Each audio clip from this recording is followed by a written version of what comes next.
Radio check, loud and clear. Hopefully you guys can hear me. Ladies and gentlemen, boys and girls, welcome along to the Dutch Grand Prix. We are 30 minutes away from going racing and we've got a lot of action on our hands today. Lando Norris starting from pole position, Max Verstappen at his home race in second place. He's got 3 poles here in the previous 3 occasions and I think he'll be looking to get another win today. We've got 72 laps of racing around here at Zandvoort. And we've got a couple of things to go through. Of course, Alex Albon has been disqualified from qualifying and he'll be starting from the back of the pack after his floor upgrade was found to not comply with the FIA regulations. I'll get into that a little bit more. Logan Sargent will be taking part in today's race. The Williams mechanics have worked all night long. They've basically got a new chassis on the car and rebuilt the entire car from scratch, and Logan Sargent will be driving in that. It will not be using the upgraded components, but it will still be a completely working Formula 1 car. Kevin Magnussen will be starting from the pit lane. That's why it says he is in the pits on the screen right now. That is because he is taking a few new engine components, and that's why he's starting from the pits. What else have we got to talk about? Well, we'll go through. Good evening, everyone. Good evening, good afternoon, good morning, depending on where you are in the world. And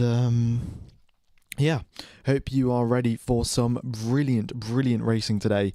And we're going to have a one-stop strategy. It does not look like we are going to have any sort of rain today, but track temperatures is a little bit high. We've got track temperatures up at 30 degrees, air temperature at 19 degrees, and the wind is still as strong as ever. A tailwind into turn number 1, very easy to lock up, and if you do lock up, then you get a flat spot and you might have to come in early into the pits. But something else that I do want to touch on, Lewis Hamilton yesterday got a 3-place grid penalty for impeding Sergio Perez on a quali lap. I saw the replay and he was kind of on the racing line where Sergio Perez wanted to be, and even though he may have been slightly off the racing line, it was very distracting and he was definitely in Sergio Perez's way.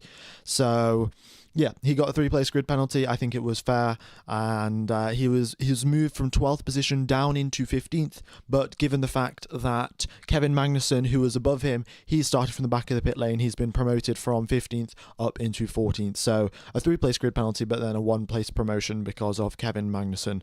And Alex Albon, actually. Oh, it's actually Alex Albon, apologies. One of the 2 drivers have promoted Lewis Hamilton up one position.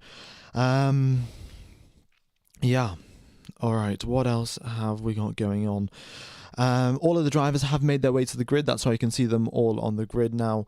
They've done their install laps, they've got the tyres on and everything. The cars are all working fine, and they are in the pits, and the only driver they're on the grid, the only driver in the pits is Kevin Magnussen.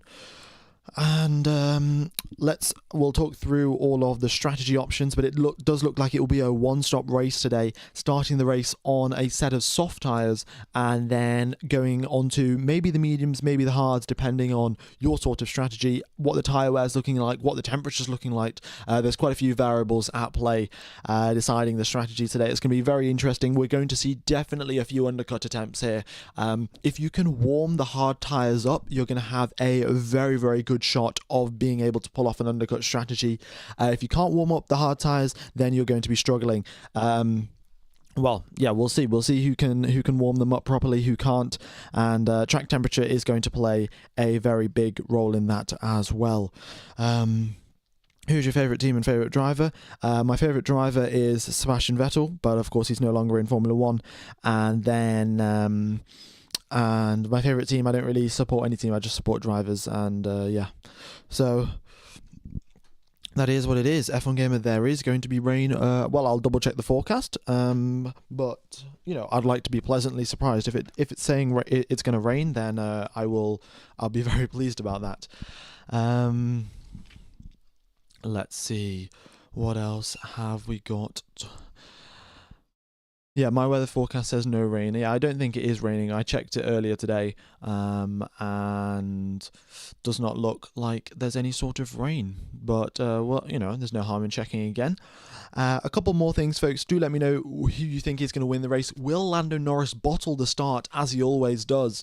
Lando Norris has had a bit of a history of messing up his race starts. So is he going to bottle another start? Is he going to mess up? We'll have to wait and see. But... yeah, let's see.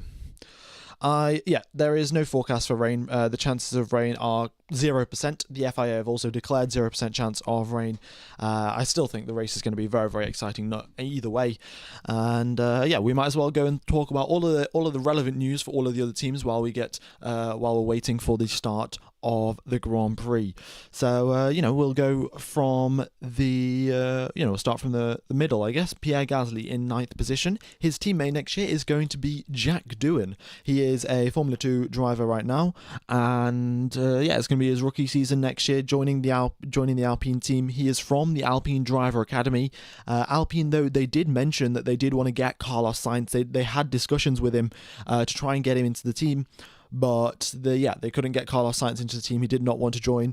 Who knows why Carlos Sainz didn't decide to go with Alpine? But maybe he probably talked with a couple of other drivers. Maybe with Oscar Piastri, what the Alpine Driver Academy was like. And maybe talk to Daniel Ricciardo as well about what the inner sort of works of the Renault team was, because of course the Alpine team is just the Renault team under a new name, and probably gathered that he didn't want to join that team. So Sainz has gone to Williams, of course, and Jack Doohan has been promoted from Formula 2. He's going to be joining Pierre Gasly next year for some racing. Yeah. All right, what else have we got talking about? Is Magnussen retired? No, Magnussen's starting from the pits. He's not retired, but next year he may retire because it doesn't look like he's got a seat anywhere. Nico Hülkenberg, his teammate, has been signed for Audi, and both Haas seats are, one of them's going to Oliver Behrman, the other one's going to Esteban Ocon. So Kevin Magnussen looks like he's out of a seat for next year, and there aren't all that many options remaining. He could get the Audi seat alongside Nico Hülkenberg, but I think Valtteri Bottas would probably be a better choice. And maybe Kevin Magnussen will retire. Maybe he'll do some long endurance racing, maybe some IndyCar. We're not particularly sure what is going to happen with Kevin Magnussen's future. Okay. Go Ricky, you can outscore Tsunoda. Well, that's the aim for Daniel Ricciardo. He has to outscore Yuki Tsunoda significantly if he wants to keep his seat. There has been a lot of talk. It is confirmed Liam Lawson will be the replacement to Daniel Ricciardo if he cannot deliver, and if Daniel Ricciardo can deliver, then he'll keep his seat. So, Daniel Ricciardo, his aim now is to beat his teammate probably by 2-3 positions in every single qualifying session, every single race. He is unfortunately behind Tsunoda by 2 places. I think it was more like 3 places before Albon and Magnussen had their respective grid drops. Who do you think is going to win the race? Ooh, that's a tough thing to ask. If I knew who was going to win the race, then I would probably put a bet on it. But I'm going to go with, who should I say? I'm going to say Max Verstappen's going to win this race. It's his home race. He's got all of the fans here for him. And I think Max Verstappen probably stands a pretty good chance of winning. But that being said, Oscar Piastri, he's waiting there in the shadows. And maybe he'll have a good shot at it.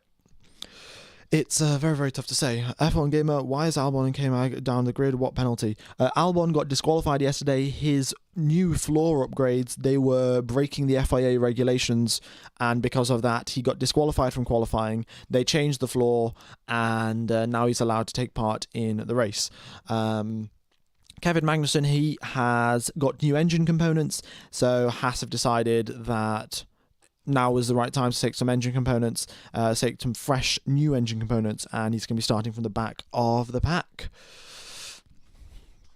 All right, what else have we got to talk about? Of course, Aston Martin and Adrian Newey. There has been a lot of rumours going around. Nothing has been confirmed as of yet, but a lot of rumours about Adrian Newey going to Aston Martin potentially for a £400 million contract, which is, I think, over 3 years, but nonetheless, £400 million is an enormous amount of money that Lawrence Stroll is willing to throw at the Formula One team, and specifically at Adrian Newey. But, you know, if Adrian Newey can produce a championship-winning car, which he has shown time and time again he can, if he gets that control and leadership in Aston Martin, and people look up to him, follow his ideas, and sort of, you know, accept what he wants to do with the car and let him do what he wants, then Aston Martin could have a very, very good car on their hands come the start of 2026. So, who knows? Who knows what will happen? All right, I'm probably going to put up a little bit of text saying why all of the grid positions and everything, just so we don't get thousands of messages in the chat asking for asking why is K-Mag at the back or whatever.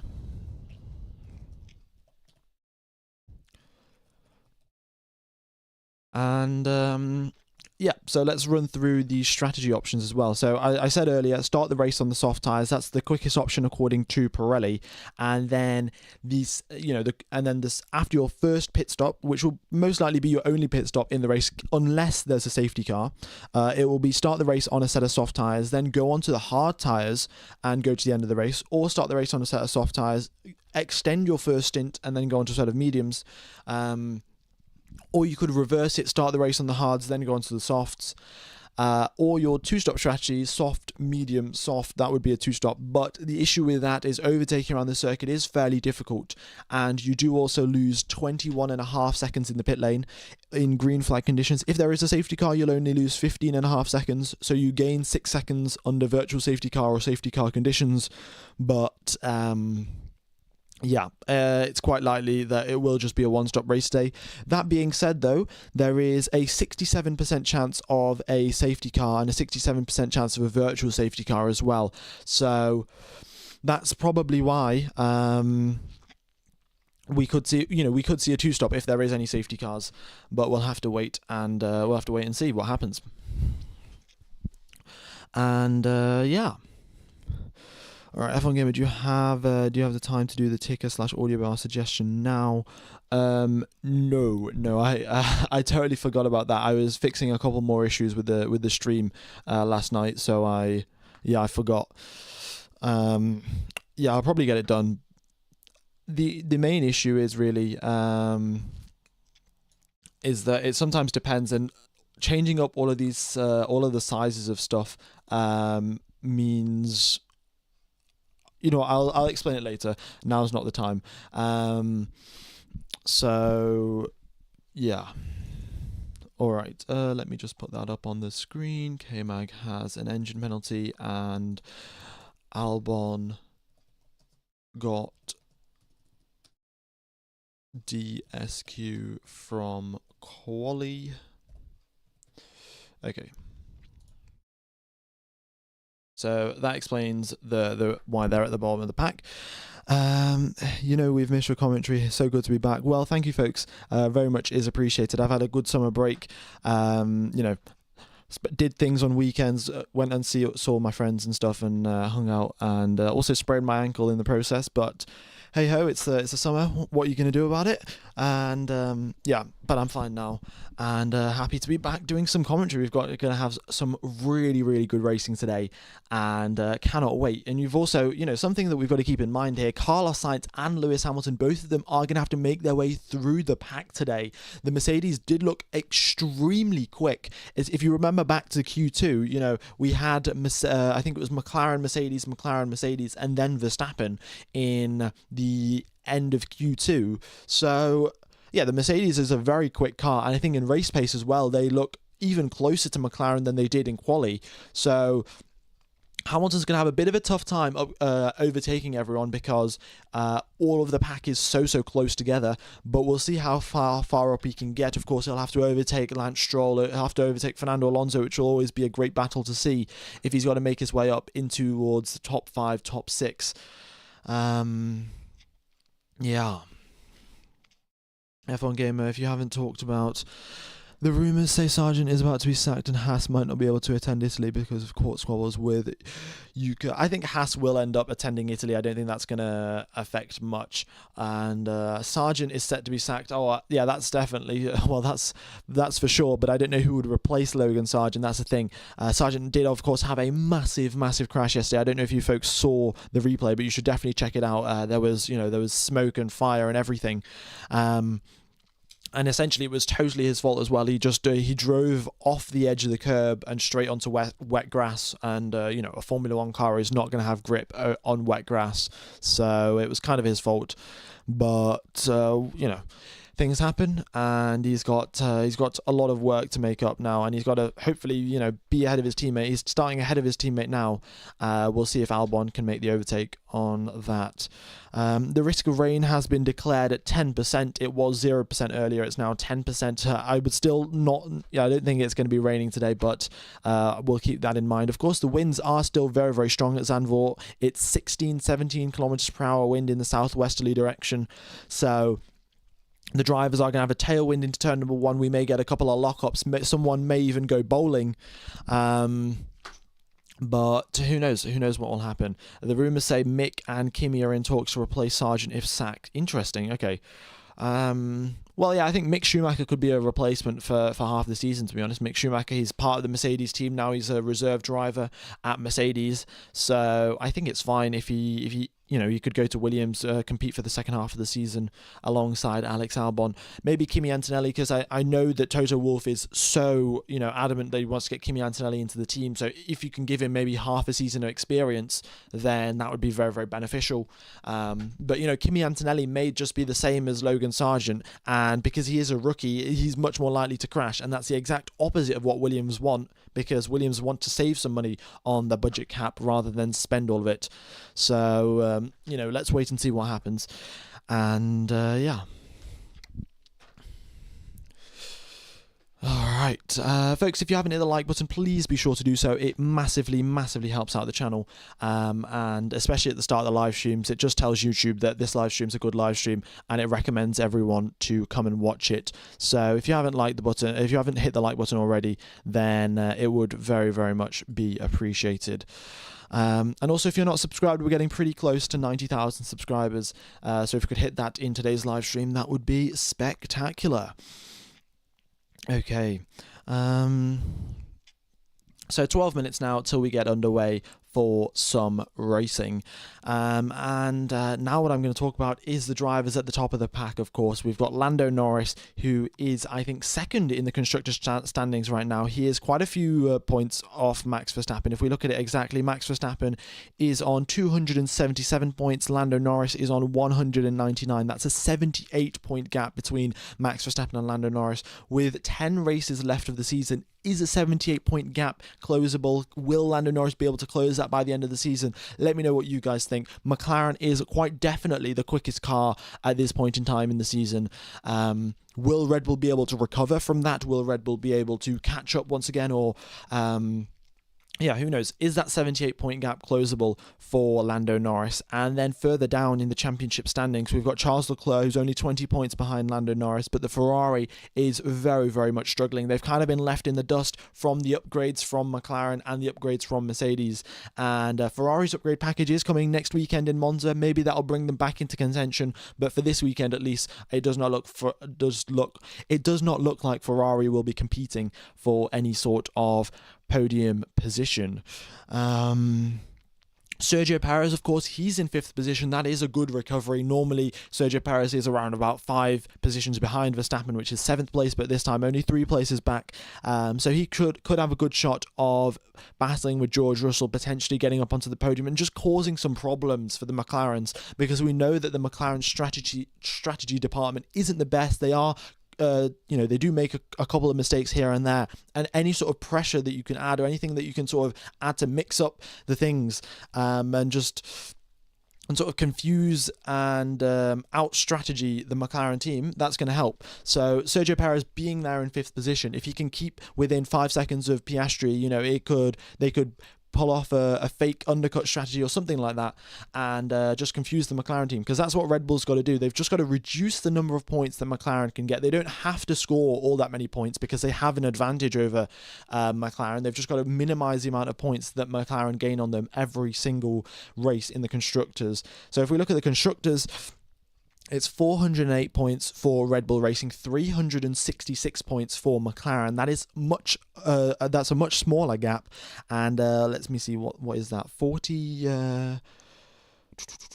I can't do the maths in my head, but it's around about 40 points or so. 42 points between McLaren and Red Bull. So 42 points in 10 races, that is definitely closable. If Sergio Perez does not pick up the pace and the McLarens keep improving at the rate that they are, we could see McLaren actually win the Constructors' Championship this year. So it's much more likely that McLaren win the Constructors than Lando Norris winning the Drivers. But only time will tell. Will McLaren be able to prevent all of their mistakes? You know, it was very Lando Norris made a very big point about this in the interviews at the start of this weekend. He was like, it's very critical that the team learns from their mistakes and we don't make too many silly mistakes going forward, because it's a tight championship battle between themselves and Red Bull, and every single point matters at this point. So who knows what will happen? Let's wait and see. But yeah, Red Bull Racing is lucky as McLaren and Mercedes have fought each other. That is very, very true. If Mercedes wasn't there in the past couple of weekends, you know, when Lewis Hamilton won 2 races, if the Mercedes weren't there and they were still struggling with their issues with the setup and whatnot, then McLaren would be right there fighting Red Bull at this moment in time. And Lando Norris as well could be competing for the Drivers' Championship, but I think Red Bull are very thankful for the fact that Toto has brought this team together, and now they're both squabbling amongst themselves, and they're not gaining all too many points on the Red Bull team. And they've just played the Dutch national anthem. Now the question remains is, will the Dutch national anthem be playing at the end of the race as well? All of the Dutch fans, they are waving their flags dressed up in orange, and it's Mercedes versus McLaren's versus Max. That is a very good way to put it, Ryan, in the chat. Yeah. All right. Here we go then. We've already got 4,000 people tuned into the live stream. That is spectacular. We're 8 minutes away from the start of the race. We've already got 4,000 people. Brilliant. Thank you everyone for tuning in. Very much is appreciated. All right, well, we're getting very, very close to the start of this Grand Prix. I will have a look at which tyres everyone has available, and we'll see if we can predict what strategy drivers are going to do. So if we have a look at this, none of the drivers in the top 9 have a fresh set of soft tyres. Everyone will be starting the race on a set of used soft tyres if they decide to go for starting the race on a soft tyre strategy. And also, nobody's got everyone has got at least one set of used fresh medium, and at least one set of new hard tyre as well. So yeah, any and all strategies are possible. It's very, very uncertain what the drivers are going to do. Track temperature, 28 degrees. It's pretty similar to what we had yesterday in qualifying. So the soft tyres, they lose a lot of life over the course of one quali lap especially. So if the drivers do have a fresh set of softs, like Carlos Sainz will, that's going to be a big advantage for him, and he could probably get Pierre Gasly and maybe even Lance Stroll off the line, because he's just going to have that extra pure grip advantage. Yeah. Also, folks, do let me know, do you think Lando Norris is going to mess up his race start again and lose the lead to Max Verstappen? We've seen this so many times. Lando Norris has started the race from pole position, but then messed up his start and lost all of the hard work that he did in qualifying. Will this occasion at the Dutch Grand Prix be another one of those? Only time will tell. Only in 6 minutes' time will we find out. All right, so I'm going to take you through a lap of the Zandvoort circuit, and then we are going to get underway for the formation lap, and then the formation lap, and then, of course, the start of the race. So, we've got the main start-finish straight. There is a DRS zone down there. The drivers reach around about 330 kilometers an hour with the DRS flap open. They'll probably reach 340 kilometers an hour with a slipstream and DRS. Going into turn number 1, the drivers brake around about the 70-meter mark, and then they actually don't hit the apex. They actually take a bit of a wider line because the camber sort of helps them to carry the speed through the corner, and because they can carry the speed through the corner, they actually go quicker. So the drivers do that through turn number 1. Turn number 2 is very much just a kink in the road, and all you've got to do through turn number 2 is set up turn number 3 so you can get the best possible line through there. Turn number 3 has got enormous amounts of camber, absolutely huge amounts of camber, and the drivers take the outsidemost line possible, and they once again do that to carry as much speed as possible. Although it is a longer distance, the drivers still opt to take the outside line because it allows them to carry more speed through the corner. Then going through turn number 4, very important not to drive over wet grass, as Logan Sargent taught us yesterday. Turn 4 and turn 5 just kinks in the road, so is turn number 6. Turn number 7 is very, very tricky. It's a downhill corner. You've got to tap the brakes, flick the car into turn number 7, and just hope the rear sticks, really. The rear is very easily sliding around at that point, and also, as I said earlier, the wind is in a southwesterly direction. That means at turn number 7, the drivers are going to have a tailwind going through there, and that just makes it even more likely for the rear of the car to just slip up a little bit and the drivers to get a snap and go straight into the barriers. There's gravel on the exit of nearly all of the corners here. Only on the exit of turn number 1, there's a bit of an escape road, so if you do lock up, you can drive through the escape road, but you still will lose time. Turn number 8 is a very tricky corner once again. It's like Bahrain turn number 10. You've got to be turning and braking at the same time. Turn number 9, you hit that apex. That's where Lewis Hamilton and Sergio Perez had their little incident with impeding each other, and but yeah, the circuit's quite wide there, so overtaking can be done through there, but it's very, very tricky because you can't actually get a good run through turn number 7 and 8. Turn number 10, it's just important to get a good exit out of there because you've got a DRS zone coming up towards turn number 11. There is we've seen quite a few lockups at turn number 11. And drivers just going straight on. There is gravel there, so you could potentially get stuck. But the drivers, they can take the inside line, pull off some overtaking at turn number 11. And then, of course, the penultimate corner, turn number 13, you've just got to get a good exit out of there. Turn number 14, there's a huge banking, and it's spectacular to watch. If you can see the onboard cameras, it is brilliant to see. It very much just does look like a roller coaster. And then you go back onto the main straight, DRS wide open, and then you come across the line. The lap is around about a 1:11 in quali, but of course with a full race fuel and 110 kilograms of fuel and whatnot, the lap times will be ever so slightly increased. So that's a tour of the Zandvoort circuit. We're now 3 minutes away from going racing, and all right, I'm gonna have a quick sip of water, folks, otherwise my throat is gonna start hurting. We've got 7,000 people tuning into the live stream. That is spectacular, and if you guys do like the live stream and do like the commentary, then be sure to hit the like button. It helps out. Oh, we've just got the tyre information coming through. This is brilliant. Okay, I'll drink some water later then. But look at this, everyone starting the race on the medium tyres. This is very, very interesting because what this does, it gives you the opportunity to go onto the hard tyres if the tyre wear is high, or go onto the soft tyres if the tyre wear is bad. So, if the tyre wear is low, sorry. So, yeah, it's Pirelli didn't even suggest this. So if you look at the Pirelli's recommended strategy, they have 4 options for strategy, and they either say start on the soft tyres or start on the hard tyres. They didn't even suggest starting on the mediums, and that's what most of the grid have done. So clearly Pirelli does not know what the grid knows, but. All right, Sonoda, Hamilton, and Bottas starting the race on the softs, and Kevin Magnussen starting the race on the hards. Everyone else is on the mediums. So the medium tyres can do around about half race distance, a little bit more than half race distance. So it'll be around 30 laps or so before we get our first couple of pit stops for the hard tyre runners. For the medium tyre runners. The soft tyre runners, the drivers can only do between 20 to 30 laps. So they'll be coming into the pits earlier. And yeah, all right. How many places for K-Mag's penalty? He's starting from the pit lane. Alex Albon got disqualified from quali, so that's why he's starting in 19th position. And Logan Sargent, his car has been rebuilt by the Williams mechanics overnight, and that's why he's starting in 18th position. I'm going to have a very quick sip of water, folks. Yeah, we're about to go. We're 1 minute away from the start of the formation lap. This is fantastic. Right.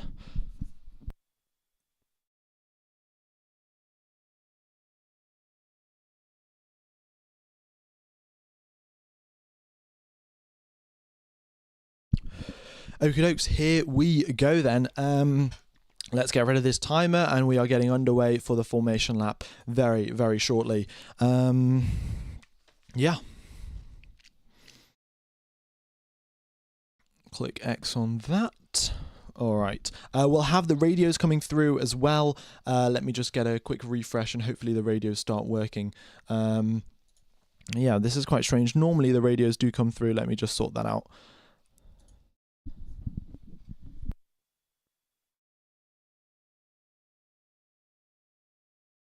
Okay, we should have some team radios coming through when the drivers start the formation lap. Yeah. Okie dokes. Let me know what your predictions are, folks. And there we go. We've got 5 minutes, and the formation lap is underway. Let's go racing, folks. Let's go racing. We've got 11,000 people tuned into live stream. The race hasn't even begun. Thank you, everyone, for tuning in. If you are enjoying, hit the like button. If you haven't subscribed, be sure to do so. We're getting pretty close to 90,000 subscribers. Hopefully we can hit that in today's stream. And here we go then. This is the start of the race. No, start of the race. This is the formation lap. All the drivers making their way around, weaving around the circuit, getting those tyre temperatures all up into the window, getting the brake temperatures up into the window, and we should be racing soon enough. Okie dokes. Looking forward to this then. Once again, the strategy, it's still a little bit up in the air. It depends on tyre degradation. Pirelli have brought the hardest tyres of their range this weekend, because the banking puts a lot of load on the tyres, and because of that, Pirelli have decided to play it safe and opt for the hardest tyres of their compounds. And because of that, we're having quite a few drivers start the race on medium tyres rather than start the race on softs. So let's wait and see. We're getting pretty close to 2,000 likes. Lando Norris makes his way towards the start-finish line. And yeah, Alex Albon makes his way through the final sector. Brilliant. Let's go racing, boys. Let's go racing.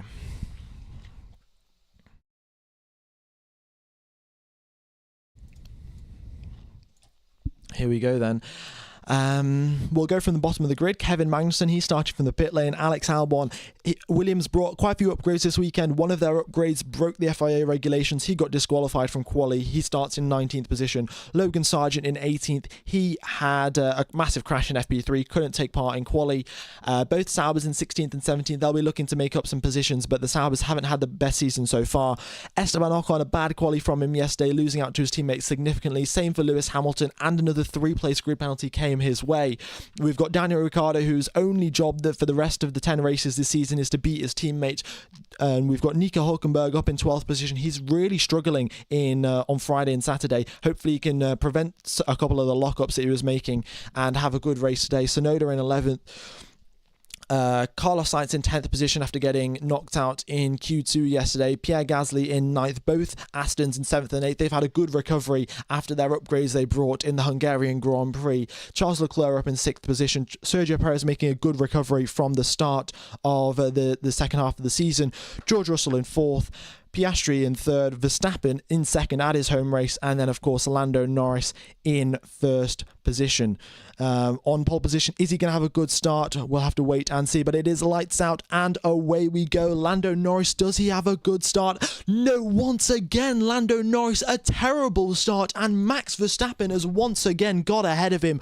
Great start there from Max Verstappen. Piastri takes the inside line at turn number 3 and loses the place to George Russell. A terrible idea midair, and George Russell sweeps past him. Both McLarens losing positions off the start. Max Verstappen is leading his home Grand Prix. George Russell up into third position. Leclerc up one place. Perez down one place. And as they make their way through towards turn number 7, let's wait and see what happens. But Lando Norris has done it again, folks. He's done it again, and he's messed up his race start absolutely tragically, and Verstappen has taken the lead of this race, and he's already built out a second gap. Is Max Verstappen going to run away with this race? We know the Red Bull isn't all that quick at this point in the season compared to the McLaren, but look at that gap. It's already 1 second. That is absolutely wild. All right, going into turn number 11, and we've got Nico Hülkenberg making a brilliant overtake on Yuki Tsunoda. Nicely done there from Nico Hülkenberg. And as we go now in towards as we go down the start-finish straight, Max Verstappen leads the way. He's just 1 second ahead of Lando Norris. DRS will be enabled on this lap, on the following lap, and we will have DRS helping out the drivers to stay within each other. All right, we've had who's that? We've got Pierre Gasly just swooped around the outside of Fernando Alonso, and Alonso, there is absolutely nothing that he can do about it. Some really good racecraft from the Alpine driver. Alpine were driving a tractor at the start of the season, and here they are in 7th position. Pierre Gasly's overtaken Fernando Alonso. Great driving from him. DRS has been enabled, and now Lando Norris, all he's got to do is stay within 1 second of Max Verstappen. He's going to have a very, very good shot at overtaking him coming down the main straight today. George Russell's dropped out of DRS of Lando Norris. Piastri is hot on his tail, and Verstappen and Norris didn't get DRS on Verstappen. Norris missed out on the DRS detection point. He was more than a second behind, and that is very, very unlucky. We'll have to wait and see. Could that change the course of this race? We have no idea. We've got 17,000 people tuned into the live stream, and we're on lap number 2. Folks, that is spectacular. If you haven't hit the like button, be sure to do so. We're getting pretty close to 2,000 likes, and it would very much help out the channel. Also, if we can hit the subscribe button as well, that'd be spectacular. We're getting pretty close to 90,000 subscribers. But let's get back onto this race. Max Verstappen with a fastest lap of the race. He goes ever so slightly quicker than Lando Norris on this previous lap. And look at that gap, 1.4 seconds. Lando Norris, what are you doing? You've got to catch up to Verstappen. You've got to keep him within DRS range. Otherwise, he's going to say, see you later. And he's going to win this race with you never, ever seeing him again. Ooh.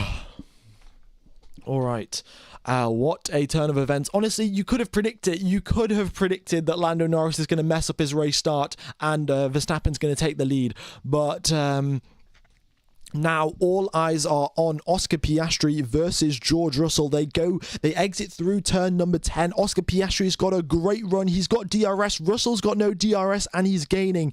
And I feel like as they make their way towards the start-finish straight now, Oscar Piastri is going to have a mega chance of overtaking George Russell. Both drivers are on medium tyres. There's no sort of tyre difference there. They're both 2 laps old.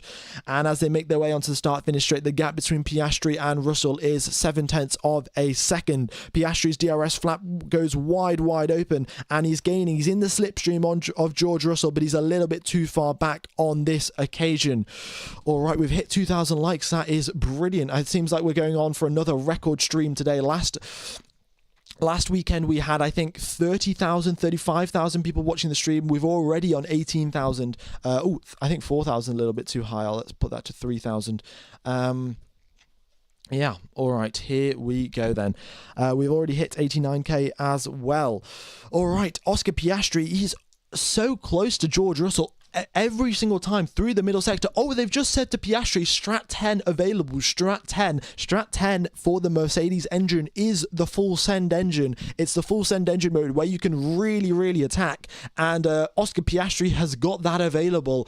Oh yes, here we go then. We're going to have an overtaking opportunity into turn number 1.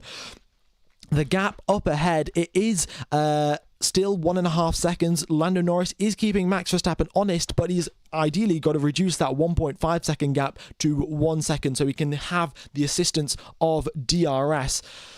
All right, And Piastri once again 6/10 back at the start of the straight, and he heads towards and he's gaining on Russell. He's gaining, but once again too far back, and it's the same story as the previous lap. Even with Strat 10 available and him using it, he's not able to keep up with George Russell down the main straight. Maybe a little bit extra top speed boost from George Russell, because he was running a lower downforce setup than Lewis Hamilton. We saw that yesterday in quali.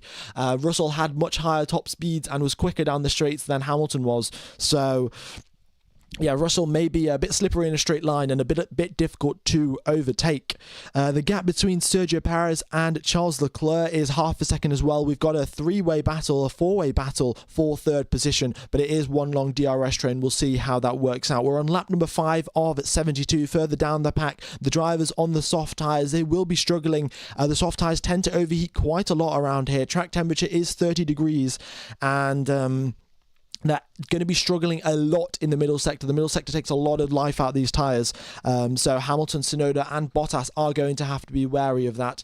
That being said, they did gain 2 positions off the race start with those soft tyres, so it has been to their advantage. Okay. Here we go then. What else have we got going on? Yeah. Oh, a fastest third sector there from Oscar Piastri. That is a very, very clear. Piastri with the DRS, that's given him a fastest third sector. So we're going to see what he can do, but once again, he was still too far back going into turn number 1 to get an overtake done. That being said, the gap between Piastri and Leclerc has opened up a bit there. It's just gone over 1 second, and Leclerc's dropped off the back of Piastri, and now that makes him much more susceptible to attack from Sergio Perez. All right, if we have a look at the race start, the analysis, Max Verstappen from 0 to 200 kilometers an hour was 5.2 seconds. Lando Norris was 5.6 seconds. That's half a second gap going from 0 to 200 kilometers an hour, and that's to do with the clutch settings, the amount of traction that Lando Norris got off the race start, and that's also to do with just the reaction time. But it was very, very clear that Lando Norris got a bad race start, and Max Verstappen was well ahead of him by the time they reached the braking zone of the first corner. Yeah. All right. Hello, Kiez. Nice to see you here. Yeah, we've had quite an eventful race start.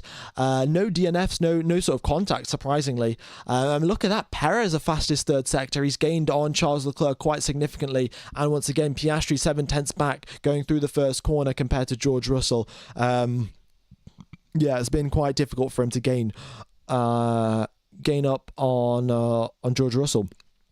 But I would like to point out the gap up at the front. All hope is not lost. Max Verstappen is not running away with this race. 1.5 seconds is the gap between Verstappen and Norris. Oh, we've just got a replay here. Kevin Magnussen went very, very deep and locked his brakes up going to turn 1. Both Haas cars have been struggling. We saw this in Friday practice and in Saturday. Both Haas cars have been struggling with enormous locking up. Hulkenberg came over the radio and said, "Oh, I just touched the curb and I just touched the brakes and the car locks up." So yeah, I don't know. It's they're having some sort of issues there with the Haas team. Okay. But yeah, K-Mag right at the back of the pack again, and he's going to be looking to overtake Guan Yu Zhou. Is there any chance for rain? Unfortunately, no. The chance for rain is 10%, but if you look at the weather forecast on Google, it's basically 0. The FAA just like to be a little bit cautious when they say their weather forecast. So yeah.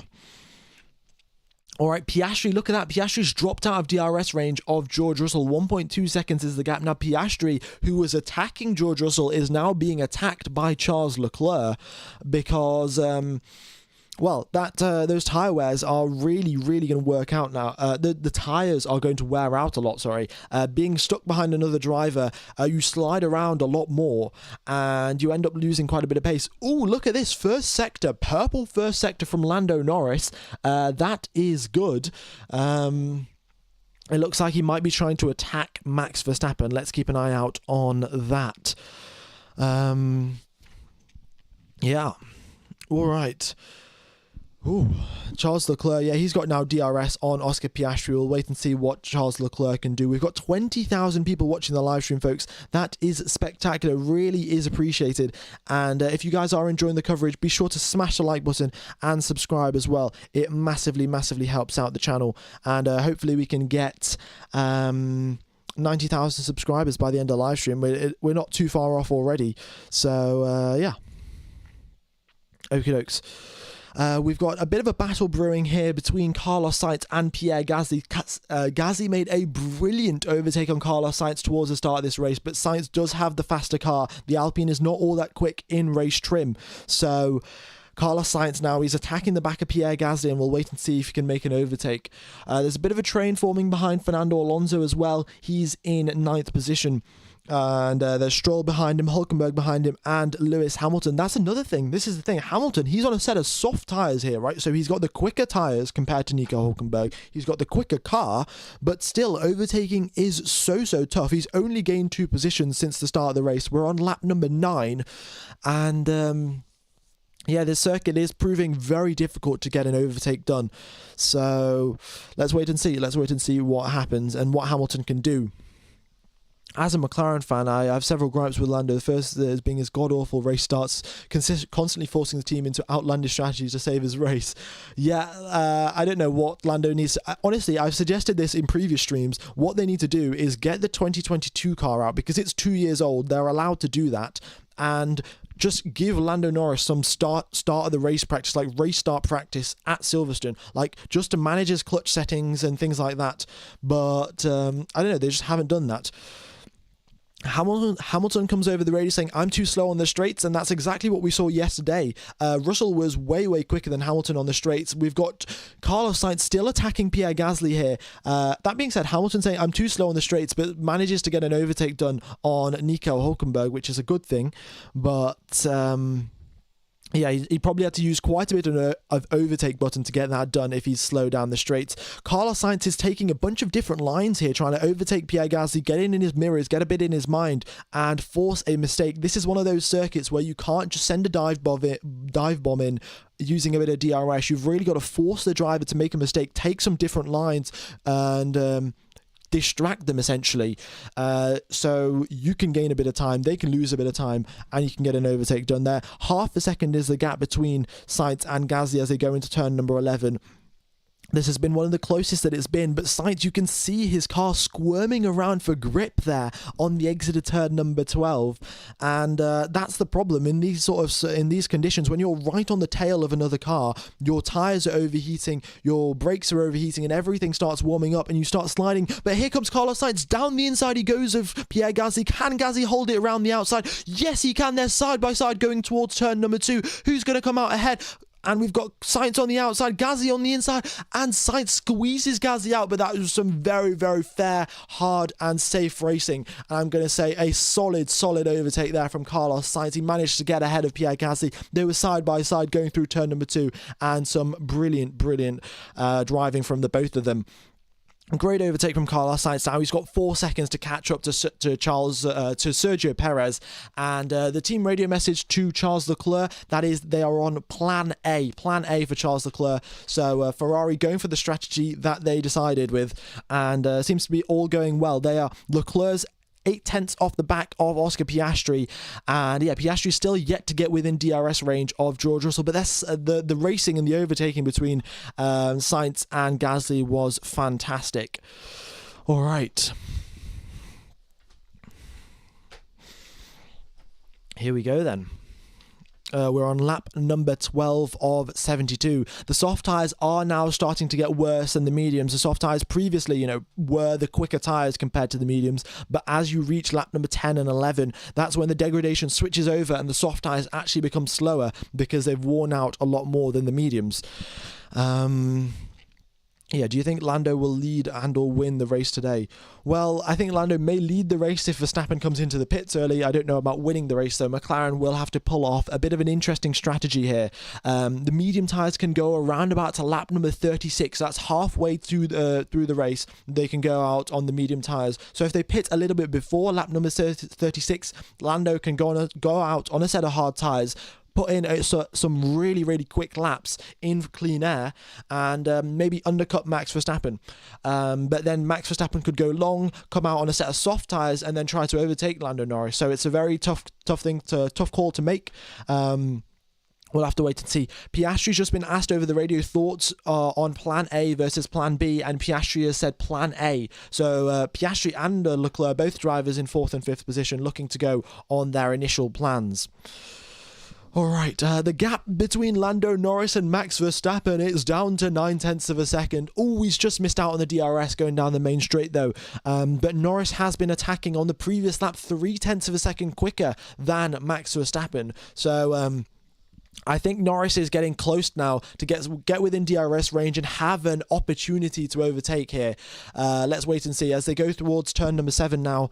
He's gonna be struggling for a rear grip. We saw this with Carlos Sainz as the drivers go through turn number 7. The tailwind is still as strong as ever, 20 kilometers per hour of a tailwind. Albon, the first driver to dive into the pits, he comes out on a set of hard tires. He's done 12 laps on the mediums. The hards can go towards the end of this race. We know Albon can pull off one of those strategies where you just conserve the tyres from start to finish. He's got 60 laps to do on a set of hard tyres, and we could see him actually go up into the points there if this strategy works out for him. So we'll have to wait and see about that.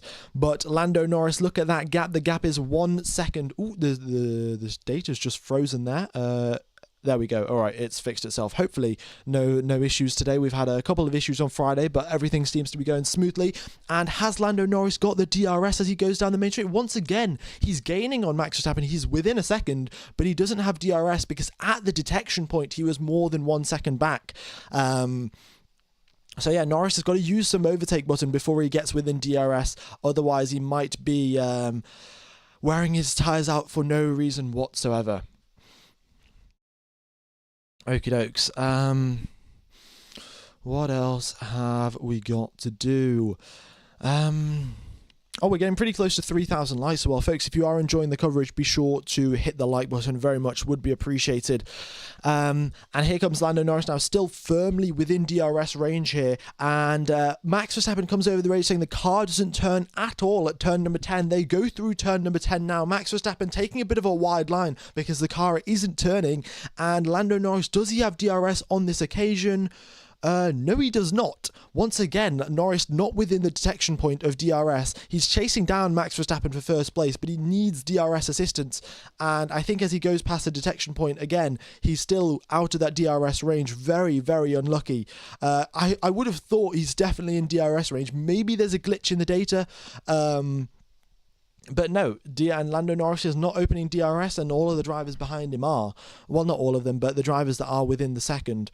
So, yeah, Leclerc still attacking Oscar Piastri here. Perez has dropped off the back of Leclerc, and it's now a two-horse race for fourth place. Leclerc versus Piastri. We'll have to wait and see what happens there. And, yeah, Verstappen still complaining of issues at turn number 10.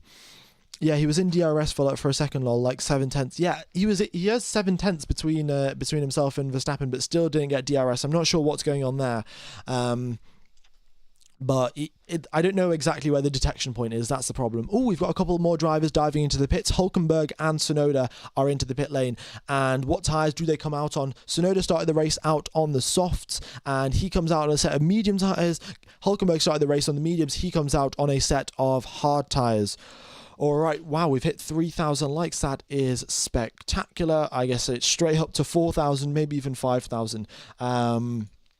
But, all right, here comes Lando Norris. 1.022 seconds is the gap. He's still not within the DRS of Max Verstappen, and I feel like he's just getting more and more unlucky as time goes on. Leclerc, once again, on Piastri's tail, but he's 7/10 behind at the start of the straight, and we've seen this time and time again between Sainz and Gasly, between Piastri and Russell. If you're 7/10 back at the start of the straight, you're not close enough to get the overtake done. Yeah, all right, we've got a battle between Hamilton and Alonso. Oh, you love to see it, folks. Hamilton versus Alonso. They go into turn number 1. Side by side they are.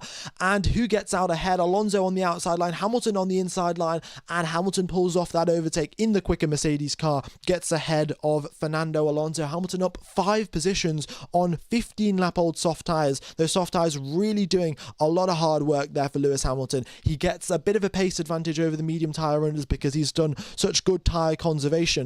And yeah, up into 9th place, 5 positions gained for Lewis Hamilton. A solid job there, and credit is where credit given where credit is due, and Hamilton's done a good job. Alonso's decided not to battle this one too hard. He just let Hamilton go around the outside. It is what it is.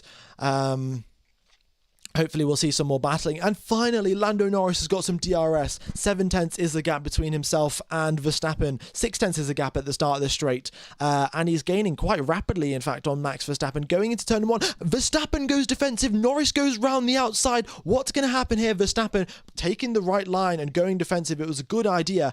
And there's nothing that Lando Norris can do, but it was a good, very, very good there. Good defensive driving from Max Verstappen. But he's firmly, and he is very, very aware that the McLaren is behind him and the McLaren is quicker, and he's got to do his absolute best to defend against him now. So let's wait and see what happens. Let's wait and see. 6 tenths is the gap as they go down towards turn number 8. He's going to have DRS once again coming through turn number 10. That's going to help him out. And if you can just stay within Max Verstappen's range and also not get too much of a bad exit through turn number 11 and 12. We saw Sainz was struggling a lot just trying to overtake Pierre Gasly. Overtaking Max Verstappen is going to be a lot harder for Lando Norris. So he's got to be careful on that throttle pedal, not overheat the rears too much, and get a good exit out of 11. And yeah, he does so actually. Gap is 6 tenths of a second as he goes towards turn number 13. He's gaining half a second is the gap. This could be the opportunity for Lando Norris. DRS flap is wide open and he comes down the main straight. Verstappen's looking in his mirrors. Verstappen goes to the inside. Norris goes even further to the inside, and Norris has got the lead of this race. He's on the inside. Verstappen, can he hold it around the outside? No, he cannot. And the car squirms around a little bit, and Lando Norris has taken the lead of this race on lap number 18. He lost it on lap number 1 at the first corner, but on lap number 18 at the first corner once again, he has retaken that lead off Max Verstappen. We are... Wow, what an overtake. And Verstappen, he's going to be fighting this back. You've got to remember, Verstappen is still within DRS range here of Lando Norris. As they go through turn number 8, turn number 9, Verstappen is not giving up, especially not at his home race. We could see an undercut coming from Max Verstappen sometime soon because he may have a gap. Let's have a look at the strategy window. It's going to take him 20 seconds to come into the pits, and he'll have a bit of clean air, but not all that much. He's going to come out between Hamilton and Alonso. So now probably isn't the optimal strategy to come into the pits, but we'll wait and see what Verstappen can do. 7 tenths is the gap as they come through turn number 13. And will Verstappen be able to get DRS on Lando Norris? Yes, he will, but look at that gap. It's 9 tenths of a second. When Norris tried to overtake, it was half a second. Verstappen's not getting an overtake done on this lap.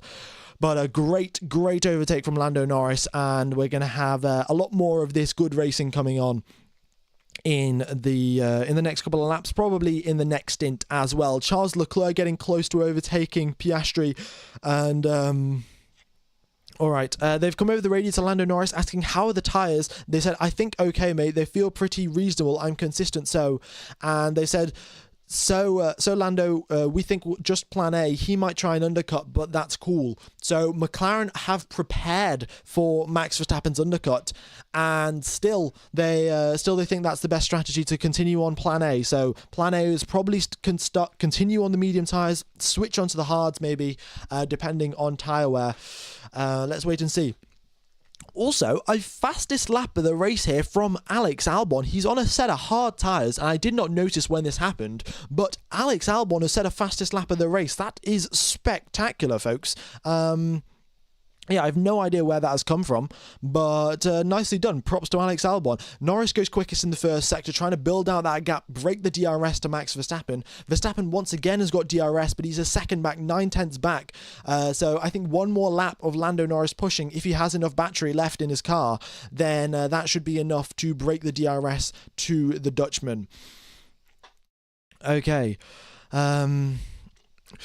Lewis Hamilton, he's gaining now on Pierre Gasly, so that is very, very good. And 9/10 is the gap between himself and Pierre Gasly. He probably will get an overtake done as well. All right, folks, I do have to mention this just one time during the live stream. I am sponsored by F1 TV, so if you guys do want to get the full F1 TV, coverage and all of that, onboards and everything, onboards, team radios, and what else?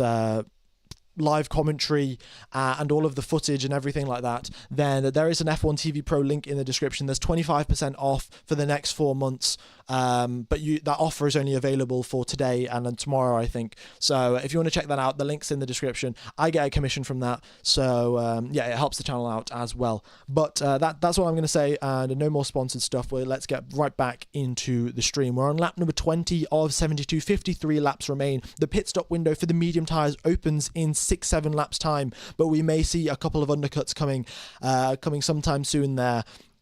Max Verstappen, he has, he's gone slower than his personal best. He's 1.3 seconds behind Lando Norris, and there's no sort of chance for him to make an overtake now. I think strategy is going to have to come into play here before he...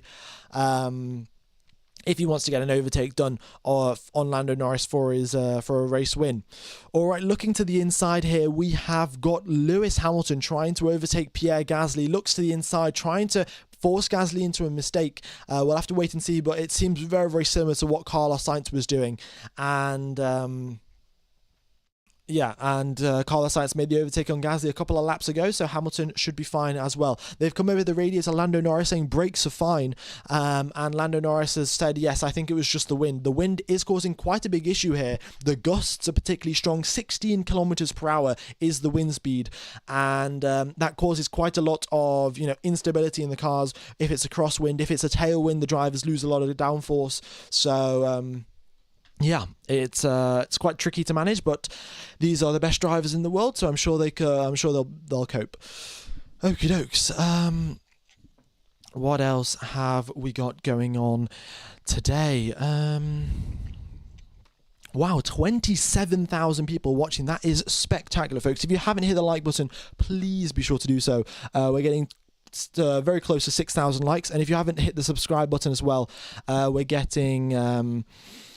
we're getting pretty close to 90,000 subscribers. Maybe a shout out to the Patreons as well. Oh yeah, my Patreons. I should probably give you guys a shout out. Let me just get all the names up. Water break. Yeah, my throat is actually starting to hurt. I'm going to have a quick bit of water. I'll be back in just a second.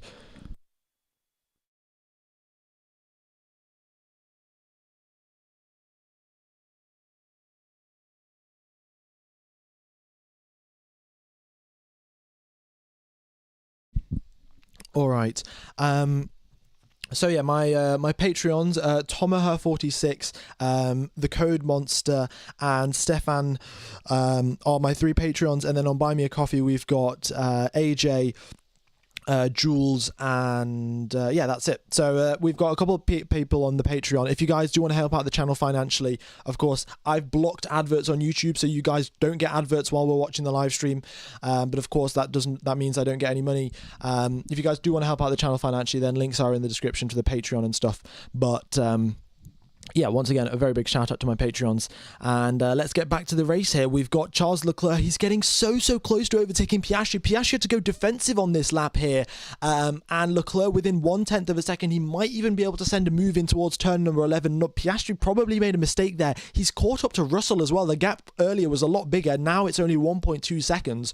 And Piastri is now closing up on Russell, but Leclerc is closing up on Piastri. This is getting very, very exciting. Lewis Hamilton made the overtake. Oh, sorry, he tried to get the overtake done on Pierre Gasly. He was on the inside line, but Pierre Gasly managed to swoop around the outside and hold position. So it looks like those soft tyres are finally coming to the end of their life. 22 laps on the soft tyres. That's around about what Pirelli said you could do, and then you're going to have to come into the pits. So yeah, the soft tyres, they're working out. they're wearing out, sorry, and Hamilton is probably going to have to come into the pits very, very soon. Also, that gap up at the front, folks, it's 3 seconds. Lando Norris is pushing very hard. He was 4/10 quicker in the first sector alone. He's purple in the first sector, and Max Verstappen has got a lot of work to do now if he's going to try and undercut Lando Norris. If we look at the sort of pit stop window, it's going to take 20 seconds out of your race time to come into the pits. And Charles Leclerc tries to go around the outside. Piastri kind of closes the door on him. It was fair racing. Leclerc was too far back to get to, be given space. But Leclerc is getting closer and closer. Verstappen's come over the radio saying that I can't go faster. The car doesn't respond to my inputs. So I think Verstappen will come into the pits sometime soon. Oh, we've got Hamilton into the pits, I think. Yeah, Hamilton, his soft tyres did come to the end of their life. He comes into the pits for a set of hard tyres on lap number 24. He's got 49 laps left to go on those hard tyres. He should be able to make it. The Pirellis should be fine for that. And yeah, Verstappen saying the car is not responding to his inputs. I feel like what they're going to do is add a little bit of front wing when he comes into the pits and give him a set of hard tyres to go to the end of this race on. Charles Leclerc, the car is squirming around. This has now been the 3rd lap in a row. He's right on the tail of Piastri. And the rear of his car on every single corner or exit just twitches around ever so slightly, and those rear tyres are really overheating. It's now or never for Charles Leclerc to get an overtake done, and Leclerc decides never, and he boxes into the pits. Those medium tyres are done far too hot to race in, and he comes into the pits. What tyres is he going to come out on? What tyres do Ferrari think is the right ones? It is the hard tyres. Yeah, that seems like the reasonable choice. 48 laps left to go, and he comes out on a set of hard tyres. Okie dokes. So yeah, if Verstappen comes into the pits now, he's going to have he's going to come out right around where Gasly is. So he's going to have a bit of clean air ahead of him if Pierre Gasly comes into the pits. And Hamilton, look at that purple middle sector from him. He's got DRS off Tsunoda, and he is really, really attacking. He's already got ahead of Tsunoda going down the main straight. Nicely done there from Lewis Hamilton on a fresh set of hard tyres that haven't even warmed up yet. But yeah, he's got the overtake done on Tsunoda, and now he's got Nico Hülkenberg ahead of him for now. Yes, everyone will be doing a one-stop. It most likely will be a one-stop race today. What's going on here? Yeah, there we go. Apologies for the lag. We've got 27,000 people watching the live stream, folks. That is spectacular. If you guys haven't hit the like button, be sure to do so. And if you have not subscribed, then that would very much be appreciated. Okie dokes then, George Russell comes into the pit lane as well. After being chased down by Piastri for quite a while, Russell comes into the pits. I feel like Piastri will be coming into the pits very, very soon as well, because he does not want to get undercut by Charles Leclerc. Look at that purple middle sector from Charles Leclerc. He's really attacking, trying to undercut Oscar Piastri. What are McLaren going to do? Are they going to mess up the strategy again? I have no idea, but it does not looking good for them with the purple sector from Charles Leclerc. Piastri is going to be under a lot of pressure. Okay, Russell comes out of the pits. He's on a set of hard tyres, and the top 6 are still yet to come into the pits. Okay. Oh yeah, the like goal has been. We've already hit the like goal as well. All right, 5,000 likes it is. We're getting pretty close to 90,000 subscribers, folks. If you have not hit the subscribe button, it would be appreciated. I commentate all of the races, all of the qualifying sessions, and and a couple of practice sessions as well. So if you guys do enjoy the commentary, then yeah, I'll be doing it for the rest of the season. Here we go. Yeah, but if Piastri comes into the pits now, folks, it has been confirmed. I've just had a look at the numbers. If Piastri comes into the pits, he will come out behind Charles Leclerc. The undercut strategy has worked for Ferrari, and Leclerc is going to be coming out of the pits before Oscar Piastri. So an undercut, Ferrari have done a good strategy for once. Nicely done, but of course McLaren have messed up. Maybe they're going for a bit of an overcut here. Have the extra tire advantage when it comes to the end of the race, because you've got to realize 46 laps on a hard tires is not any small feat. If you can reduce those 46 laps to maybe 38 laps, you're going to have a massive tire advantage come the end of the race. And then well, you're going to just drive past everyone else. It's as simple as that. So I think that's the sort of strategy that McLaren are going for. We've seen them do this at other race circuits. I think they did it at the Hungarian Grand Prix. They pulled off an overcut, and yeah, I think that's the thing that they're going for today. All right, George Russell, purple first sector from him. Look at this. Every single driver that comes out on a set of hard tyres, they go start setting purple sectors. We've got Max Verstappen coming into the pits, a box for him, and it's a set of hard tyres for Max Verstappen as well. All right, are they changing the front wing angle on his car? I cannot tell for sure, but I think they did. I think they did change the front wing angle, and they're probably just increasing a little bit so Max Verstappen, the car will respond to his inputs and hopefully can drive a little bit quicker. Yeah. All right then. Here we go. Fastest lap of the race from Charles Leclerc, quickly taken away by George Russell, who goes half a second quicker. Take a bow, George Russell. How have you just done that? I mean, it's probably a higher engine mode, but nonetheless, a half a second quicker than Leclerc's fastest lap. That is brilliant. And he's really chasing down Leclerc now. Fresh tyres. The Mercedes is looking super quick, and it seems like they've warmed up their tyres a little bit better as well. So let's wait and see. Leclerc, of course, he does have Gasly ahead of him. That's going to help him out a little bit in terms of slipstream, and yeah, of course, Verstappen comes out just ahead of Pierre Gasly. He has a bit of clean air ahead of him, so he can attack now, and he can gain up a little bit of time that he lost on Lando Norris. What does Lando Norris do? He comes into the pits as well, and Lando Norris is not getting undercut by Max Verstappen, and Norris into the pit lane. Are they going to mess up the pit stop? Hopefully not. The tyres come off, the tyres go on, and it's a little bit of a slow pit stop, 3.1 seconds for Lando Norris, but that should be good enough to keep him out ahead of Max Verstappen. All right. Piastri is our new race leader. He should be coming into the pits soon as well. Maybe they're going for a bit of an overcut strategy here. It will not be a two-stop race. It will just be a one-stop. Tyre wear isn't all that high at this circuit. And the reason for the tyre wear not being high is because Pirelli does have to bring very, very hard tyres to this circuit because of the fact that the banking causes a lot of stress and strain on these tyres. And because they want to be safe, they bring the hardest tyres of their range. And because of that, we have less tyre wear. Because this circuit isn't all that high speed. It's only the bankings that cause a lot of loads on the tyres. All right. Yeah. Oh, wow. We've hit 90,000 subscribers. That is spectacular. Oh, wow. We are getting very, very close to 100,000. I think I'm even going to set the target at 100,000. That would be brilliant. But yeah, folks, if you haven't subscribed, then if we could get 100,000 by the end of the season, we probably will by the end of the season. That would be fantastic. Okay. And 90,000 people, I think that fills up the biggest football stadium in the UK or something, which is crazy. Like 90,000, wow, okay. Yeah, okay. So let's get back to the coverage. Lap number 30 of 72. We're approaching the halfway point of this race.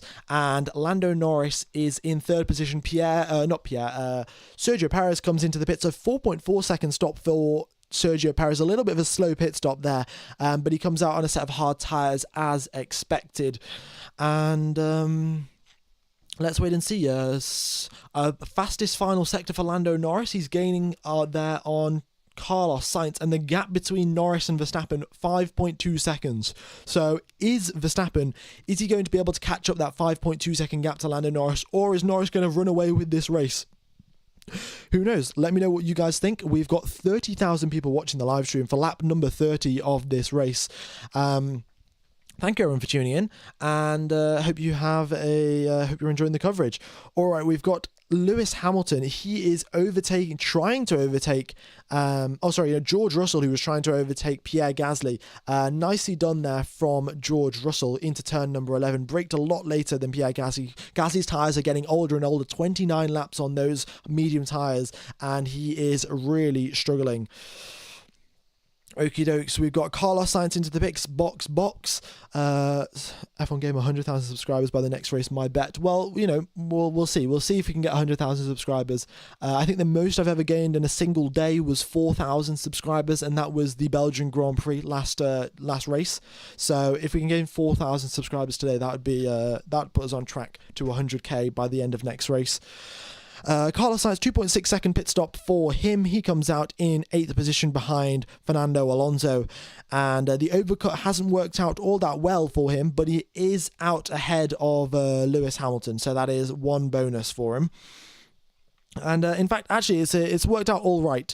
Gasly and Alonso still yet to pit, so that should put Carlos Sainz up in what position? Is that 7th position? So that's a pretty good going for Carlos Sainz.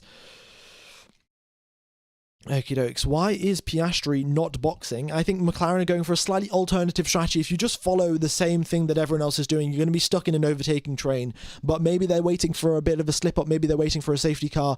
Maybe they are waiting for just a correct window to pit Piastri, so he has a bit of clean air and can attack when he gets into the rhythm of a new set of tyres.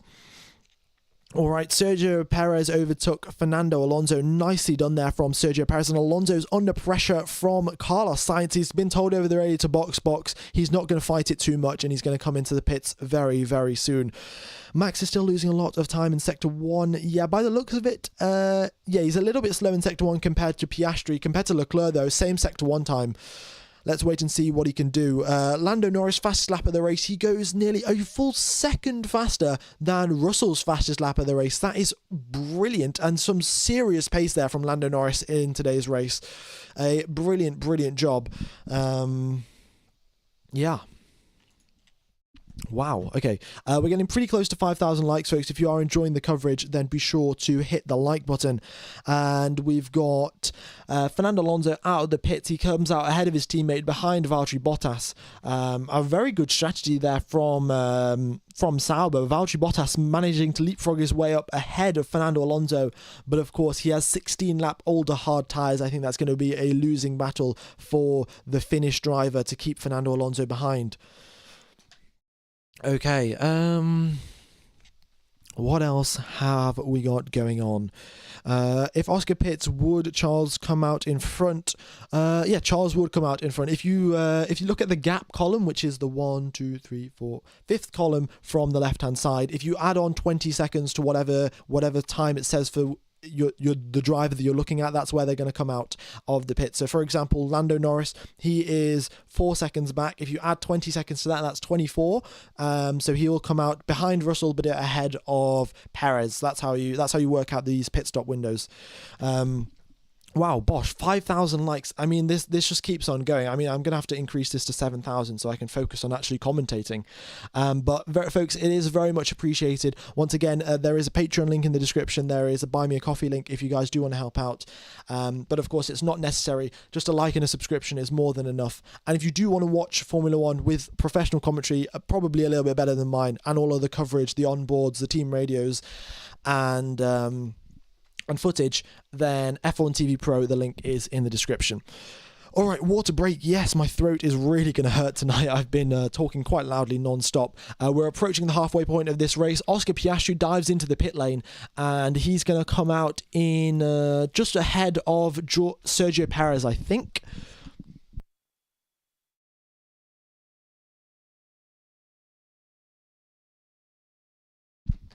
All right, 2.4 second pit stop for Oscar Piastri. He comes out of the pit lane and he's just ahead of Sergio Perez. All right, nicely done then for Oscar Piastri. He is well, actually, it's not really all that nicely done. He has got 8-lap and 9-lap fresher tyres than Russell and Leclerc, but is that going to be enough to close up a 4-second gap to Russell, then overtake him, and then close up another 4-second gap to Leclerc, and then overtake him? That is going to be very, very tough for Oscar Piastri to do. He does have the faster car, which will help him out, but nonetheless, a very big challenge for Piastri, and McLaren have kind of put him on the back foot, but the thing is, it looks like he's being on the back foot at this current point in the race, but as the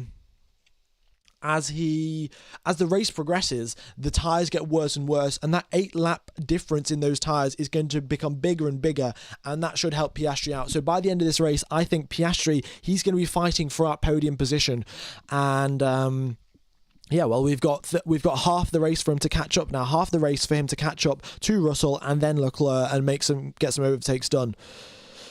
Okie dokes. We had Pierre Gasly, a little bit of a slow pit stop for him. He was having quite a good race, but that has, he kind of like maybe went into anti-stall coming out of the pits. I'm not sure exactly what happened, but he came out of the pits very, very slowly, and a sort of issue there for him. So he's lost a bit of time. McLaren's just faster. That's what's wrong with Red Bull. Yeah, McLaren are just do seem to be faster. The combination of Lando Norris and Max Verstappen is quicker than the combination. The combination of Lando Norris and the McLaren is quicker than the combination of Max Verstappen and the Red Bull. Unsafe release from Pierre Gasly, that has been noted. That's why he didn't. Oh, it wasn't an anti-stall thing. It was Pierre Gasly just being released unsafely, and that's why he crawled out the pit box. Yeah. Lando is really doing a fantastic job here, folks. 7.6 seconds is the lead that he has over Max Verstappen, and if you look at the lap times, he was half a second quicker on the previous lap, and on this lap, once again, let's see what Verstappen's time is as he comes across the line. And again, half a second is the gap. And look at that final sector. I don't know where Lando Norris is gaining all of this time. Maybe he is using a bit of overtake button, but he's 0.3 quicker in the final sector without DRS, without slipstream, but still goes purple. Wow. All right, what is happening with Lewis Hamilton? Well, Hamilton is 3.5 seconds back from sight, but he went for an undercut strategy, of course. You've got to remember, he was on those soft tyres at the start of this race. That means he did have to pit early, and his tyres are in worse condition than Carlos Sainz, so it's going to be an uphill struggle for Lewis Hamilton to gain any more places than this. He started the race in 14th position. He's gained six positions up into 8th place, but now the going is going to get very, very tough because the drivers ahead of him, they're quick drivers in quick cars, and Hamilton's got worse tyres, so let's wait and see. All right, we've got Daniel Ricciardo that is ahead of Valtteri Bottas, trying to keep Valtteri Bottas behind. Bottas is doing a fairly good job here, but yeah, Ricciardo's defending nicely, well enough. All right. Folks, I really would not appreciate the spam. I'd really appreciate it if you didn't spam in the chat. There's really no need. Norris is doing a fantastic job, but you typing Lando in the chat does not help. So, yeah. 8.6 seconds is the gap. Wow, this is there's no further investigation on Pierre Gasly for the unsafe release, so Gasly, he's not getting any sort of penalty coming his way. But yeah, a fastest lap of the race from Oscar Piastri. Gasly is in 12th position, and he could catch up. He's definitely, when Kevin Magnussen inevitably comes into the pits, that should be fine. And Albon, actually fantastic driving from him, folks. If you guys remember earlier on in the race, I did say Albon, he's gonna have to do 60 laps on a set of hard tires, and so far Albon's been doing a fantastic job. He's one place away from the points. When Kevin Magnussen does come into the pits, he will go up into the points, and that's a fantastic recovery from Alex Albon. So yeah, brilliant job. And once again, folks, I'd like to say a thank you to our mods. They're doing a great job dealing with the spam. I try to moderate the chat as well, but the mods are way quicker than me. So thank you very, very much. And yeah. And also, if any of you mods are there and do want to be joined into our supporters Discord channel for the Patreons and the Buy Me a Coffee members, then just message me on Instagram. My Instagram's F1_gamer_5. All right, can Hamilton get up into 5th place?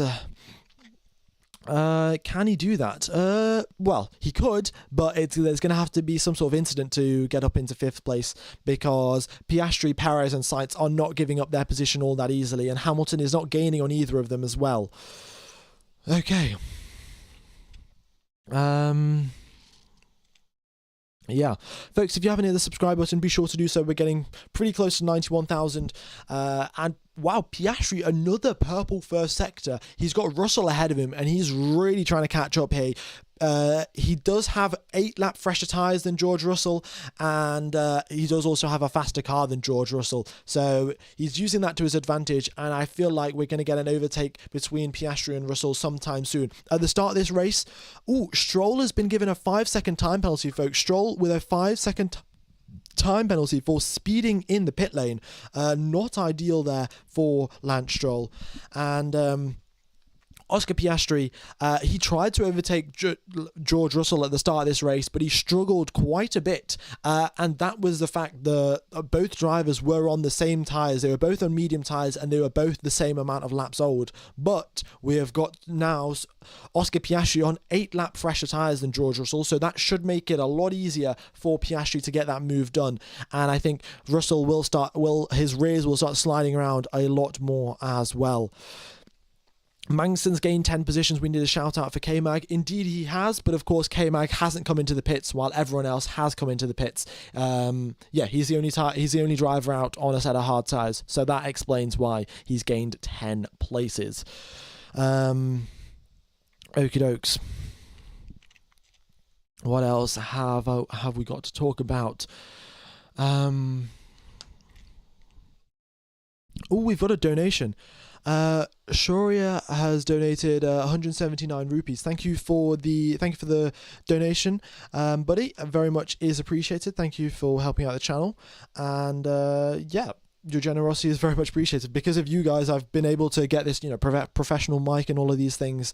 And here we've got an overtake between George Russell, George Russell and Oscar Piastri. Round the outside goes Oscar Piastri. They're side by side going through turn number 2.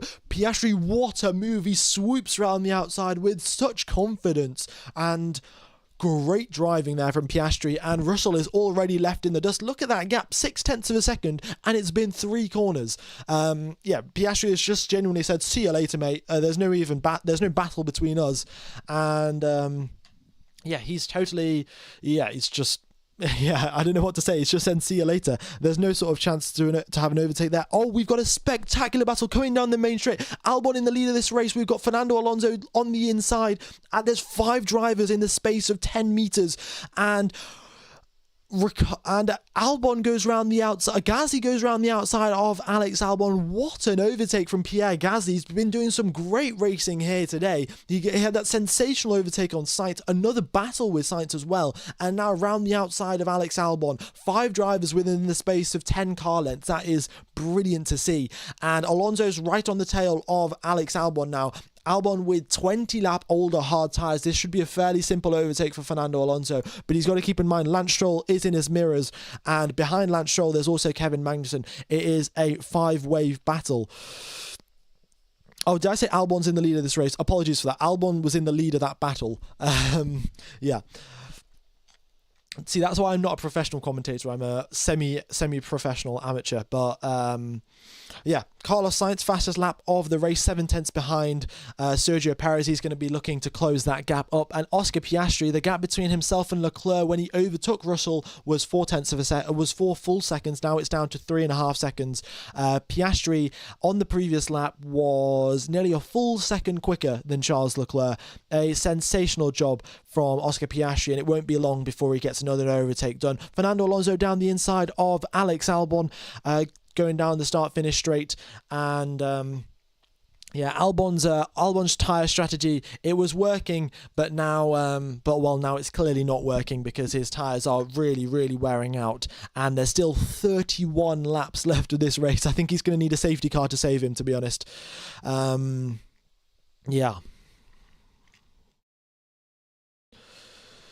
Okie dokes.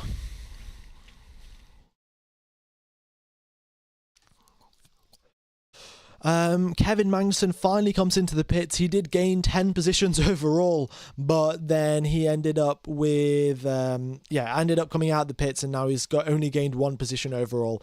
Not ideal whatsoever. Kevin Magnussen lost 4 positions in the course of 1 straight. How has this happened here? That is very unfortunate there for Kevin Magnussen. And then he came into the pits after that. So, okay. I'm going to have a quick sip of water.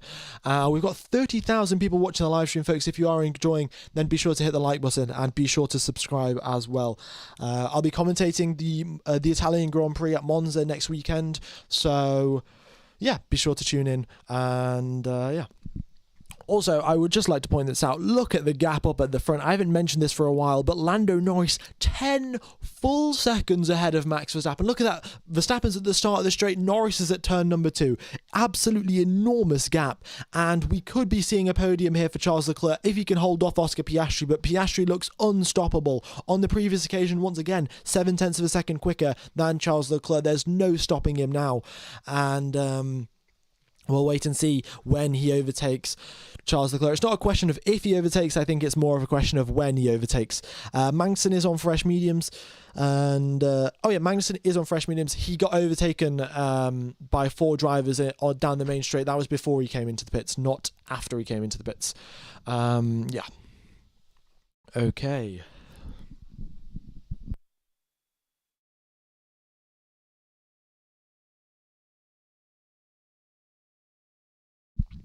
So we've got, Oscar had DRS because he was overtaking Guan Yu Zhou. So you get DRS off blue flag drivers. So if you're lapping someone, you do get DRS off them. So that's why Piastri had DRS. All right, what was I going to say? Carlos Sainz, he's looking to overtake Sergio Perez. On the previous occasion, their lap times were fairly identical, but let's wait and see what Carlos Sainz can do. The tyres, both of them practically identical as well. 13-lap-old tyres for Perez, 12-lap-old tyres for Sainz. It's a question of pure pace and pure driver skill now. 8 tenths is the gap as they come down the main straight. 7.5 tenths as the DRS flap goes wide open, and Sainz is gaining, but too far back on this occasion to get any sort of overtake done. Red Bull has not been the same since Adrian Newey has left. That is quite possibly the most accurate statement I have seen in quite a while. Adrian Newey, he was leading all of the sort of development. He was giving the oversight advice and all of these things to Red Bull, being like, this is what you should do. This is probably the best way to go about doing things, etc., etc. And Adrian Newey has left and Red Bull's upgrade packages suddenly stopped working. I don't think that is just a coincidence. I think there is some direct correlation there. All right. Okay, then 29 laps remain. We're on lap number 44 of 77, and we have got Lando Norris 11 seconds in the lead of this race. Valtteri Bottas comes into the pits once again. He's doing a second pit stop, is Valtteri Bottas. A bit of an interesting choice there. Tsunoda as well, he's done 2 pit stops. A little bit odd, but I guess if the hard tyres are wearing out, then you've got no other choice than to come into the pits. And Bottas comes out on a set of, what tyres does he come out on? A set of medium tyres. At F1 Gamer, what's wrong with Lewis? I said this a couple of laps ago, but Lewis, he's got 7 lap older tyres than Carlos Sainz has, and the gap is now 5 seconds. So with older tyres and probably a little bit of a faster car, it's still a bit too difficult to overtake and even gain on Carlos Sainz, to be honest, because Sainz has now got DRS off Perez, which helps him out a lot. So that's why Hamilton's struggling a bit. He was of course compromised right from the get-go because he had that grid penalty and he also got eliminated in Q2. So yeah, just a combination of factors, and I don't think Hamilton's going to get anything higher than 8th position today. All right, they've come over the radio to Lando Norris saying the gap to Verstappen is 10 seconds. Under safety car conditions, I think we would take a medium tyre and then come out behind Verstappen and then overtake him once the pits are done. So once the safety car is done. So that's the strategy if there's a safety car as of now. We'll wait and see. Oh, Carlos Sainz tries to go around the outside of Sergio Perez, but once again, Perez gets much better traction out of turn number 2, and Carlos Sainz cannot get that overtake done. He's taking a couple of different lines at turn number 3 to try and keep with Sergio Perez, but it's too far back on this occasion. Sainz is getting closer and closer, and also Piastri here, he's caught up to Charles Leclerc. It is game on now. Sergio Perez versus Carlos Sainz, and Charles Leclerc versus Oscar Piastri, a battle for 3rd place and a battle for 6th position. All right, here we go. One Ferrari's trying to get an overtake done, another Ferrari's about to get overtaken. Ricciardo gets a nice overtake done on Alex Albon going into turn number 1, and once again, Albon dropping back. His tyres are really, really struggling now. He's only done 33 laps of this race. He's done 33 laps of this race on a set of hard tyres. He's still got 26 left to go. I feel like he will have to come in for a pit stop sometime soon. Piastri, he's gaining on Charles Leclerc, but once again, at the start of the straight, the gap was 0.7 of a second, so he was far too far back to get an overtake done. Can Piastri get ahead of Leclerc? I think he probably can, but a little bit later on. And now we've got the replay. Carlos Sainz swoops around the outside. This time, Sainz was on the outside and Perez was on the inside. And the outside line is the way to go at turn number 1, because you do have the extra grip of all of the rubber that's deposited on the outside line. And you can just swoop around the outside and say, see you later. And Carlos Sainz has got the move done on Sergio Perez. Very, very good. And the driver ahead of him is 3 seconds ahead of him. It's George Russell, and George Russell has got 5 lap older tyres than Carlos Sainz. So Russell might be struggling here to keep Carlos Sainz behind. We'll have to wait and see. Piastri, once again, he's got DRS here, but Leclerc's going to have to make a mistake or get blocked by traffic a little bit if he's going to find a way past. But Carlos Sainz, he's got an overtake done. 6th position for him. I think 5th position is on the cards for Carlos Sainz. And for Oscar Piastri, 3rd position is on the cards. 2nd place, catching up to Verstappen, might be a little bit too tough. Oh wow, we're getting pretty close to 91,000 subscribers, and we're getting pretty close to 6,000 likes as well. Folks, if you haven't hit the like button or subscribed, be sure to do so. It enormously helps out the channel. And hopefully we can see a couple of you guys for the live stream next weekend in Monza. Okie dokes. And also, if you guys would like to be a YouTube member, you also get the same sort of perks, I guess, as if you were a Patreon member or a Buy Me a Coffee member, and you get access to a Discord, and you just get help out the channel, really. So if you guys are interested in that, then go ahead, because I think I set it up just last week or something. Monza's going to be a fantastic race, and I must say, Ferrari, they're doing exceptionally well considering how bad they were. Well, they weren't bad, but they were pretty slow in quali. But in race conditions, they're doing great, and Ferrari have got a enormous race package, an upgrade package for Monza, and it's of course Ferrari's home race. I feel like we could see 2 Ferraris on the podium at Monza next weekend. Let's wait and see. It all depends. Will Red Bull bring big upgrades? Will McLaren bring upgrades? Or will it just be Ferrari on their own at their home Grand Prix bringing some massive upgrades? Hamilton's coming into the pits. Ooh, we're going to have a 2-stop strategy for Lewis Hamilton. He started the race on the softs. He's now done 24 laps on the hard tyres, and there are 24 laps left of this race. What tyres is he coming in for?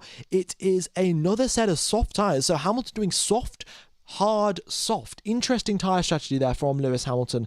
That's just the way things goes. Folks, 1 second. I'm just going to have to adjust the data on the screen so you can see all 2 pit stops. But just give me 1 second. I'm just going to mute my mic.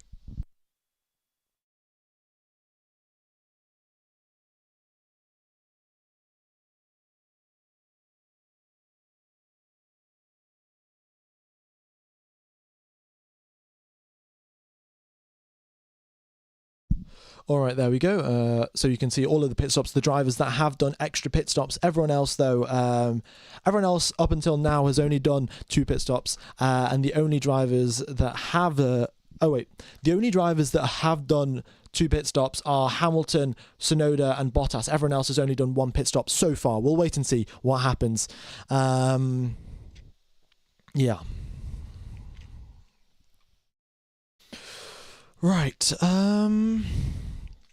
Max needs to. Someone says Max needs to pit, and the Red Bull crew are waiting in the pit lane with a set of soft tyres, and they decide to come back into the pits. Interesting indeed. So the Red Bull crew have they were going to come out with a set of soft tyres. Now they've decided that's not what they're going to do, and they go back into the pit lane with their soft tyres back into the tyre warmers, and not on a car. Interesting choice from the Red Bull team. I don't know why they would go out on a set of softs now, because if Verstappen pits, he comes out, where does he come out? He comes out in 8th position, 7th position, so that's not where you want to. And then if Perez pits now, he comes out in, Perez could pit for a set of soft tyres and come out just ahead of Hamilton, but why would you do that? Because Perez is now only 2 seconds behind Sainz. I'm not sure. Could Leclerc get second place? I don't think he could get second. The question is, can he get third? Piastri has been stuck behind him for quite a while now. Piastri's tyres are going to go off if he stays within this DRS for too long now. So if he stays within the DRS, and we can, observe what's going on with Piastri's tyres and his car. Is he squirming around a little bit? Is the car twitching about? And yes, it is. It is twitching around a little bit. So his rear tyres are overheating. So he might have a bit of a tough question to ask. Can he actually overtake Leclerc? Or is he just going to be stuck behind him for a very, very long time? There's still, of course, 22 laps left of this race. There's a whole lot that could happen. We could see maybe Logan Sargent go off and crash, and then we could get a safety car. It's a bit early to say. Will Norris come into the pit lane? Probably not. I think he's going to stay out in the lead of this race, unless he builds a 20-second gap to Verstappen, which he currently is. Look at that. There's still the previous lap, he was 0.2 quicker than Max Verstappen. So who knows? Maybe he can build a 20-second gap and then go out and come in for a fresh set of pits, for a fresh set of tyres. One safety car could change everything. Indeed, they could. One of these back markers take Piastri out. I don't think that's going to happen. There aren't any back markers, in fact, ahead of him. There's Ocon and then there's Albon, but they're quite a bit up the road. So let's wait and see. It would be great news for Lewis. Lewis is on a fresh set of softs now, so if the safety car does come out, he doesn't have to come into the pits. He's going to have really quick tyres. Hamilton's also got the fastest lap of the race as well, so that's pretty good. All right. Do you think Zhou will improve from now? Do you think Sargent will improve from now? I don't know. There's rumours of him being sacked midway through the season. It's a bit tough to say, to be honest. So yeah, I don't think he's improved all that much. He probably has improved a bit, but not noticeably, because he hasn't beat his teammate all that consistently. So, Norris. Oh, okay, never mind. Norris is just overtaking a back marker. Apologies for that. Norris has just overtaken Stroll, but it's a back marker. It's not an actual overtake. Okay. Radio message to Russell said Hamilton has a small lockup, so he's a pitted on soft. Oh, okay, right, that explains it, because, if you do have a little lockup, then you're much more likely to get more lockups because of that flat spot on your tyre, and you don't want to be running that risk, so Hamilton came into the pits. F1 Gamer, do you know if anything's happening to Daniel Ricciardo? Well, as of now, he is 4 positions ahead of Yuki Tsunoda, which is a good thing, but Tsunoda's for some reason on a 2-stop strategy, which I have no idea why you would do that. So, there's potential that Ricciardo keeps his seat for next year. There's potential that he doesn't. It all depends on his results and how he does compared to his teammate. All right. What else have we got going on?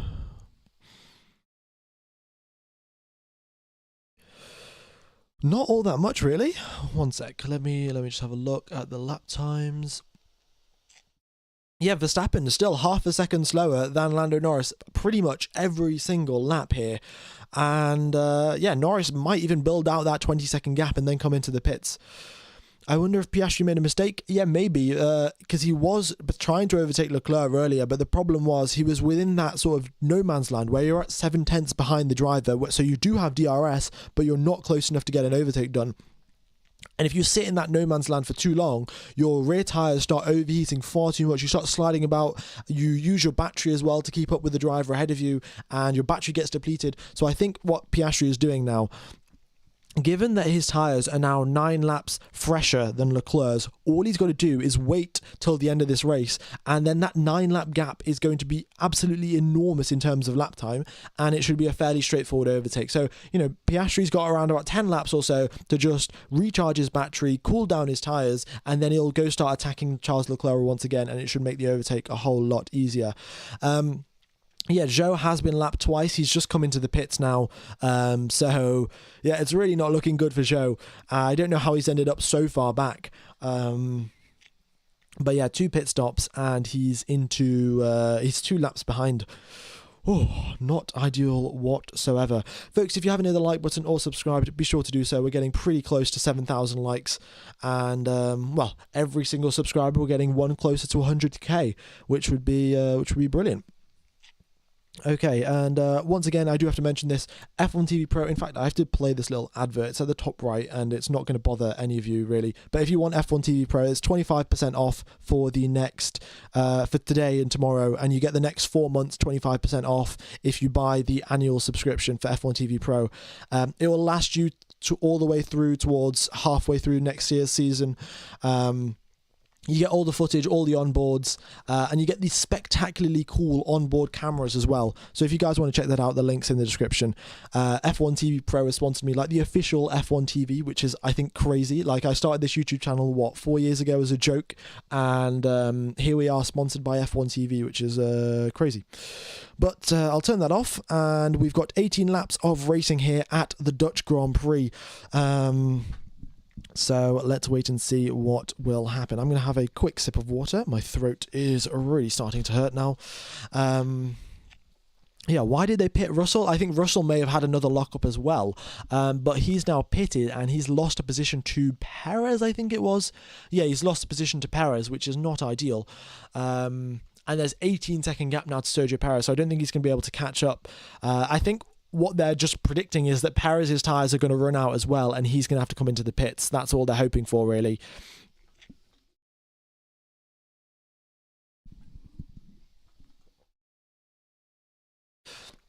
Yeah, I guess they're going for an undercut, but they're kind of hoping for the fact that there'll be another pit stop. Normally, when you go for an undercut, you know there will be another pit stop, but Mercedes are kind of just hoping that there will be, which is a little bit odd, but, you know, hey-ho, Mercedes are pretty good at strategy, so let's believe them.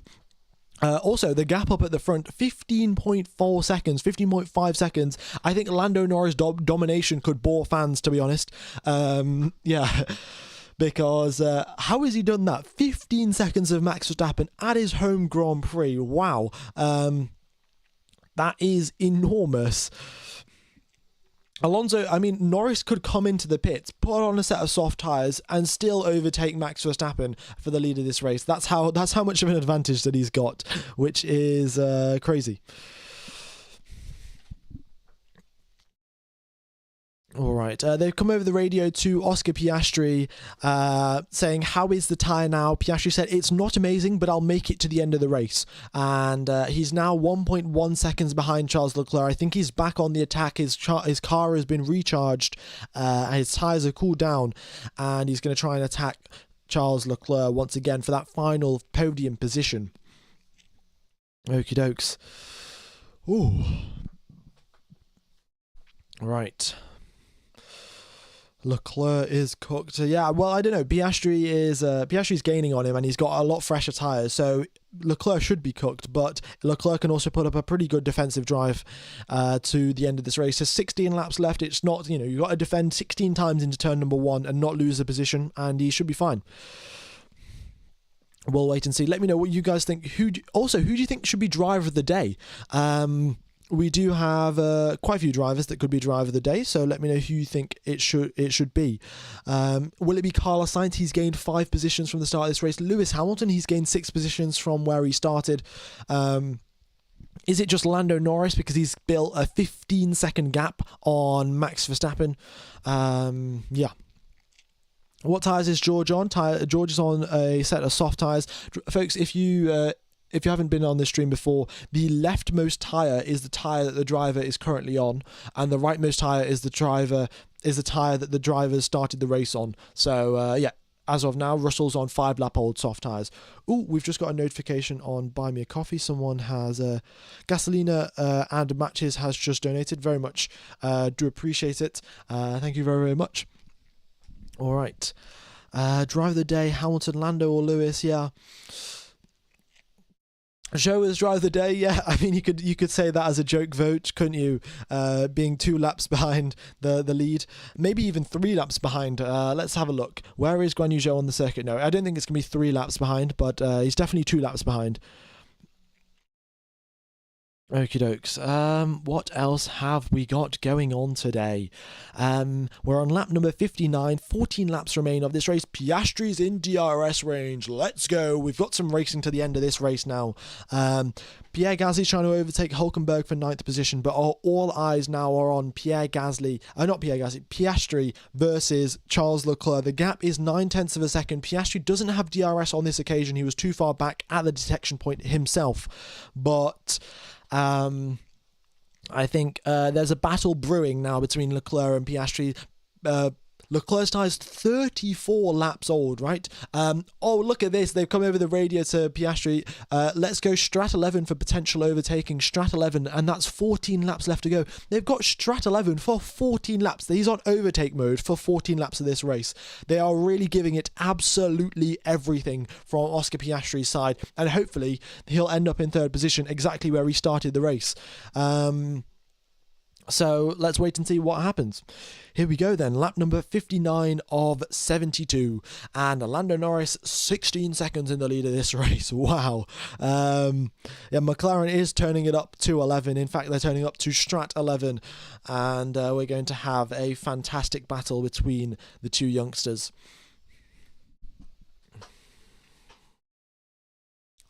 Right.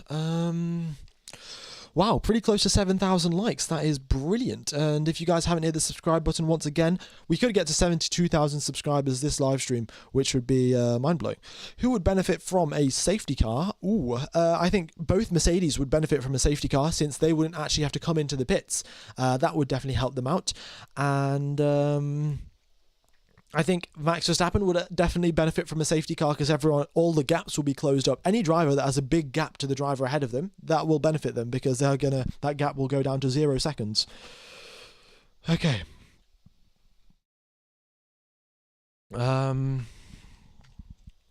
So here we go then. Oscar Piastri, 9/10 of a second is the gap between himself and Leclerc. It's looking worse and worse every single time Piastri gets close. Leclerc still has a little bit more in the tank to gain on Leclerc, to pull away from him. So yeah. Tarafa Paul has donated 99p. Thank you for the donation, Tarafa. That is very, very much appreciated, and thanks for your generosity. As Lewis Hamilton would say, you guys are, I'm hashtag blessed. You guys are the best fans, and yeah, thank you very, very much. Very grateful indeed.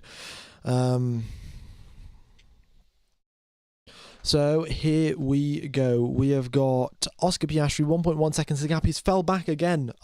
Very, very unfortunate. George's soft tyres icon like that. Oh, okay. So if there's a slash going through the soft tyre, that means that he started out being a used set of soft tyres. So Russell used that set in qualifying to do, 2 quali laps or 1 quali lap, and then he started to use the same set of tyres in the race. Whereas Hamilton hasn't got a slash through it, so Hamilton actually hadn't used those set of soft tyres before.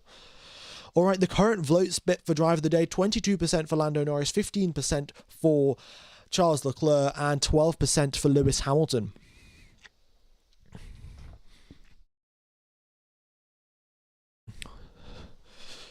Okie dokes. Let's wait and see what will happen. Oh my God, we're looking at this, and the front left tyre of Lando Norris has got so much damage to it, so much degradation. It looks all patchy and damaged. The front left tyre is the tyre that takes the most beating around here. Turn number 14, it's got a massive banking, and the front left takes a huge hit every single time you go through it. And Lando Norris's front left looks very, very in a very bad condition. There are 11 laps left to go in this race. Lando Norris can sort of just conserve that gap and not push all that hard through the final corner. The data's just frozen there for a second. In fact, folks, you know what I'm going to do? I'm just going to give it a quick old refresh, because is it just going to jump? I'll give it a quick refresh actually, because it's yeah, that's all right. The screen's going to go black for about 10 seconds. The team radio is also going to disappear, but we should be back in 5, 4, 3, 2, 1. There we go. And the data's back. Brilliant. Okie dokes. Yeah, sometimes, I don't know, the software just glitches out a bit, so I've just reset the data. And we'll have some more team radios coming through as well shortly. Why would a driver prefer a used tyre? Sometimes they don't have a choice. You know, they've only got a limited number of tyres from Pirelli, and they don't have a choice sometimes on which tyres that they get. Oh wow, we have reached the like goal. That is brilliant. Thank you everyone for hitting the like button. I guess 8,000 likes is the next target. This is quite mind-blowing, to be honest. We have so many people watching. Okay. Hulkenberg's tyres must be so gone. Yeah, look at that. I mean, Sargent has done 39 laps on his hard tyres. Hulkenberg has done 47 laps. Wow. That is absolutely crazy. I don't know how he has done that. 47 laps. Ridiculous. Absolutely ridiculous. Let's just refresh the... Yeah, hopefully we'll get some team radios coming through. There we go. Yeah, they'll come through soon enough. All right, Lewis Hamilton with a fastest lap of the race, a 1 minute 13.8 from him. Wow. Very, very quick indeed. And of course, those are on some used soft tyres as well. Brilliant. Brilliant to see. All right. How is Lando lapping everyone else? I don't know. The McLarens have just brought loads of upgrades. What was I going to say? Oh yeah, McLaren brought 6 upgrades this weekend. Two upgrades that were high downforce specific upgrades, and then 4 upgrades that were just general car upgrades. And clearly they have worked so well that Norris has built up a 17-second lead over Max Verstappen. That is wild. 17 seconds is ridiculous. All right, let me just fix this radio stuff. I'll just mute myself for a second, and then I'll just fix the radio stuff.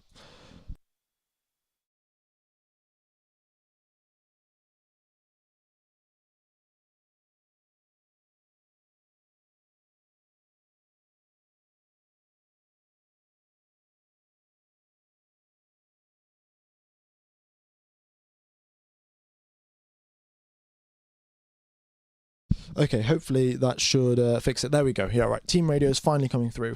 Okay, 8 laps left of this race, folks. 8 laps left, and we have got Piastri 1.17 seconds behind Charles Leclerc, and it's going to be a pretty difficult challenge for him to get ahead of him now.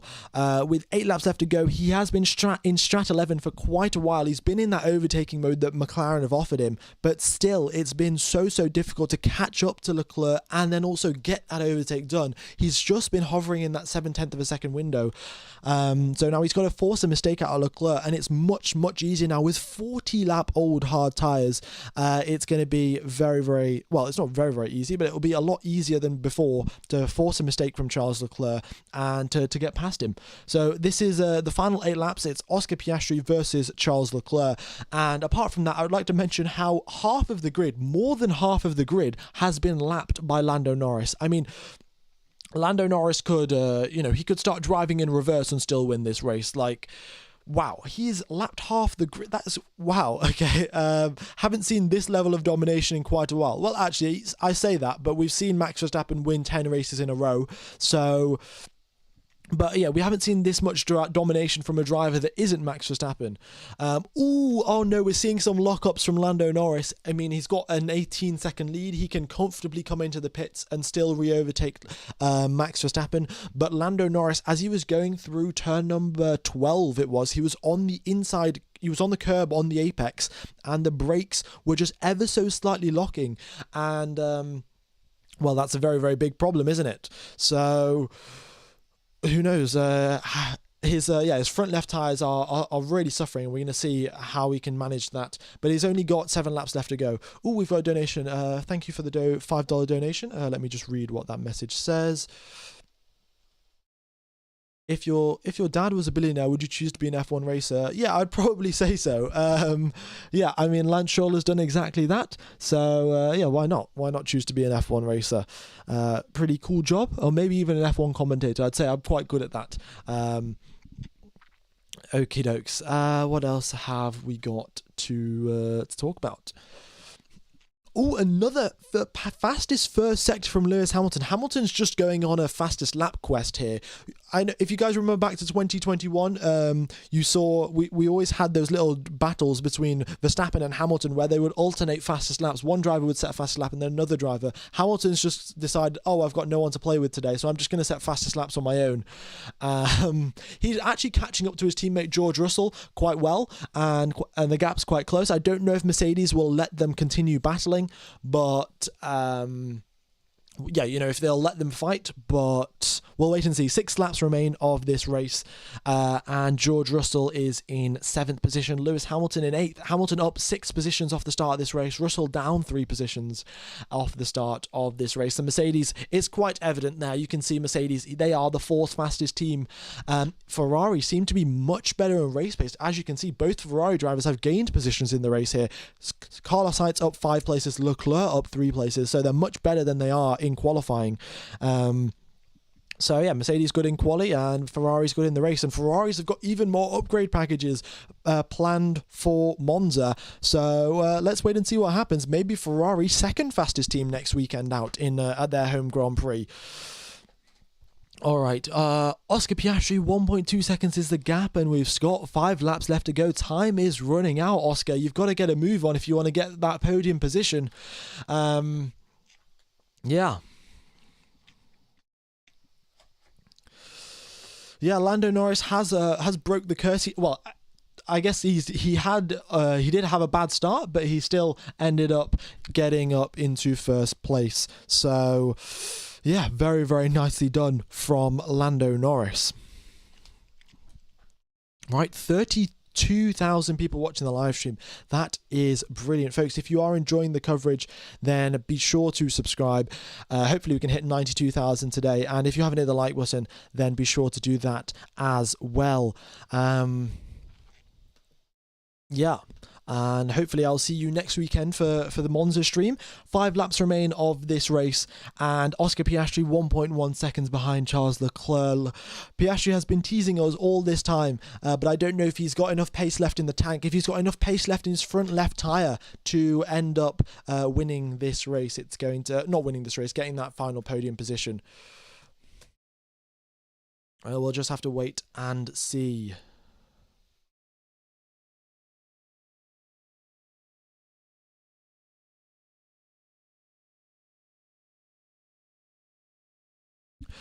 All right. Guan Yu Zhou with a lap time deleted for exceeding track limits. I don't think that's going to matter. Guan Yu Zhou is the only driver that has been lapped twice, and Valtteri Bottas may be lapped twice as well. The Saubers are having a terrible, terrible, terrible weekend. And Zhou's been lapped twice, and we may even see Bottas be lapped twice as well. Not ideal, really. Not ideal whatsoever. But, is the way things go sometimes. Oh, we've got another donation. Thank you for the $10 donation. Jesse James Bell, thanks for being live on screen. Very much is appreciated, Jesse. And yeah, thank you guys for watching. Very big W indeed, folks. All right, I don't know if this is Bottas' last season. I think Bottas will get another job as a driver at Audi, given that the fact he's already been at Sauber for quite a while. He'll know the engineers, he'll know the way things work, and that should be a pretty big selling point for him to be a driver at the Audi team. All right. Yeah. And once again, folks, hopefully you have not got any adverts all stream long. I've been trying to block all the adverts from YouTube. I think one advert slipped past in the quali stream yesterday, but hopefully today none of you have got any adverts while the stream has been on. Because, adverts are just annoying. Obviously, you had that little bit from F1 TV from me, but apart from that, no YouTube adverts. And once again, half the grid has been lapped. Lando Norris's dominance is so totally going to bore fans. I'm going to be honest here. Yeah, wow, massive domination from from Lando Norris today. We'll see what happens in Monza. It will be a totally different circuit, so you cannot guarantee the exact same level of results because, Spa, a high-speed circuit, the Mercedes looked like they were going to win. Here at a slow-speed circuit, the Mercedes are fourth fastest team. So, next week we'll go to Monza and maybe Lando Norris will be the second fastest team and Mercedes will be the quickest. Who knows what will happen, but here we are on lap number 71 of 72, the penultimate lap of this race. Verstappen has had quite the run of races at his home Grand Prix, and 3 pole positions and then 3 wins as well. But that may be coming to an end, and it probably most likely will be coming to an end with Lando Norris here. Getting pole position and also 20 seconds in the lead of this race with 1 lap left to go. All right. Wow, 33,000 people tuned into live stream, folks. If you are enjoying, once again, the like button and the subscription button is very much appreciated. But I'm not going to bother you too much about that. We've got Lando Norris here on his final lap, on his final circuit of the Zandvoort Grand Prix circuit. We've got 15 km/h winds that Lando Norris has dealt with, changing track temperature as well. 42 laps on a single set of hard tyres. This has been a great drive indeed. Here he comes across the start-finish line to start the final lap of the race. Oscar Piastri 1.5 seconds behind Charles Leclerc. It looks like that battle and that overtaking opportunity has gone out the window. Norris overtakes Valtteri Bottas, and Bottas is now has been lapped twice, and both Sauber's been lapped twice. Very, very unfortunate indeed.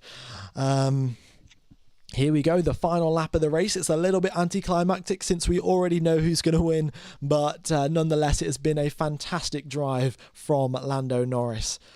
Wow. All right.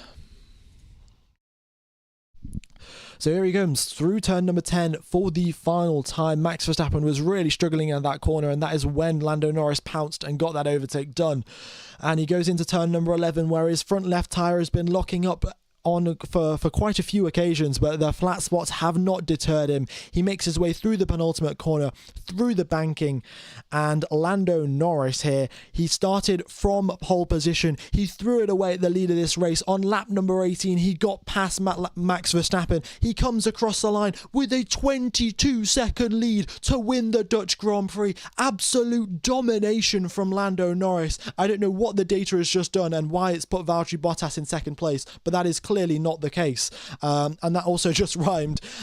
Max Verstappen, he's coming across the line very, very soon, 22 seconds behind his rival Lando Norris, and Max Verstappen a second place at his home race. He'll be on the podium, but he will not be pleased, and Charles Leclerc comes across the line in third position, Oscar Piastri in fourth, and Carlos Sainz in fifth place. The Ferraris look fantastic in race pace, the Mercedes not so much, and the McLarens are dominant as ever. Sergio Perez in sixth position, 4 places behind his teammate, kind of what Red Bull want, but ideally they'd like him to be closer to Verstappen. That is the end of the Grand Prix, folks. Thank you everyone for tuning in. If you haven't hit the like button or subscribe, that has been very much be appreciated. But the main thing for now is just a huge thank you for tuning into this live stream. It's been spectacular commentating to all of you guys. We've had a fairly exciting race. I wouldn't say it was as good as the Belgian Grand Prix, but not all of them can be amazing. I think Monza next weekend with 2 DRS zones at Monza, so much overtaking potential. It's going to be brilliant. Jesse James, well, another donation. I'll be back. Great job. I very much do hope so. Thank you very much. I hope all 32,000 of you come back for the race in Monza. We've had 72 laps of fantastic racing. I think in Monza we're going to have even better racing, so much overtaking left, right and centre with all the DRS zones. I hope you guys have a wonderful morning, evening, afternoon, night, or depending on where you are in the world. And I will see you in 1 week's time for the Monza Grand Prix. Oh, we've got a member as well, Tragic Fun. Thank you for being a YouTube member. Very much is appreciated. Once again, if you want F1 TV Pro, links in the description. But the main thing now is I'm going to send you over to the Monza stream for next weekend. If you could hit the like button for the Monza stream, it massively, massively helps out the channel, and we'll get the same amount of people tuning into the live stream tomorrow. So that's all I ask of you. Thank you so much for tuning into the coverage, and I'm going to send you to the Monza stream. If you could just hit the like button, that'd be all I ask. And yeah, what a Grand Prix we've had, and I think we're going to have an even better one next weekend. Thank you so much for tuning in, and I will hopefully see you hitting the like button, and see you next week. Cheers, fellas.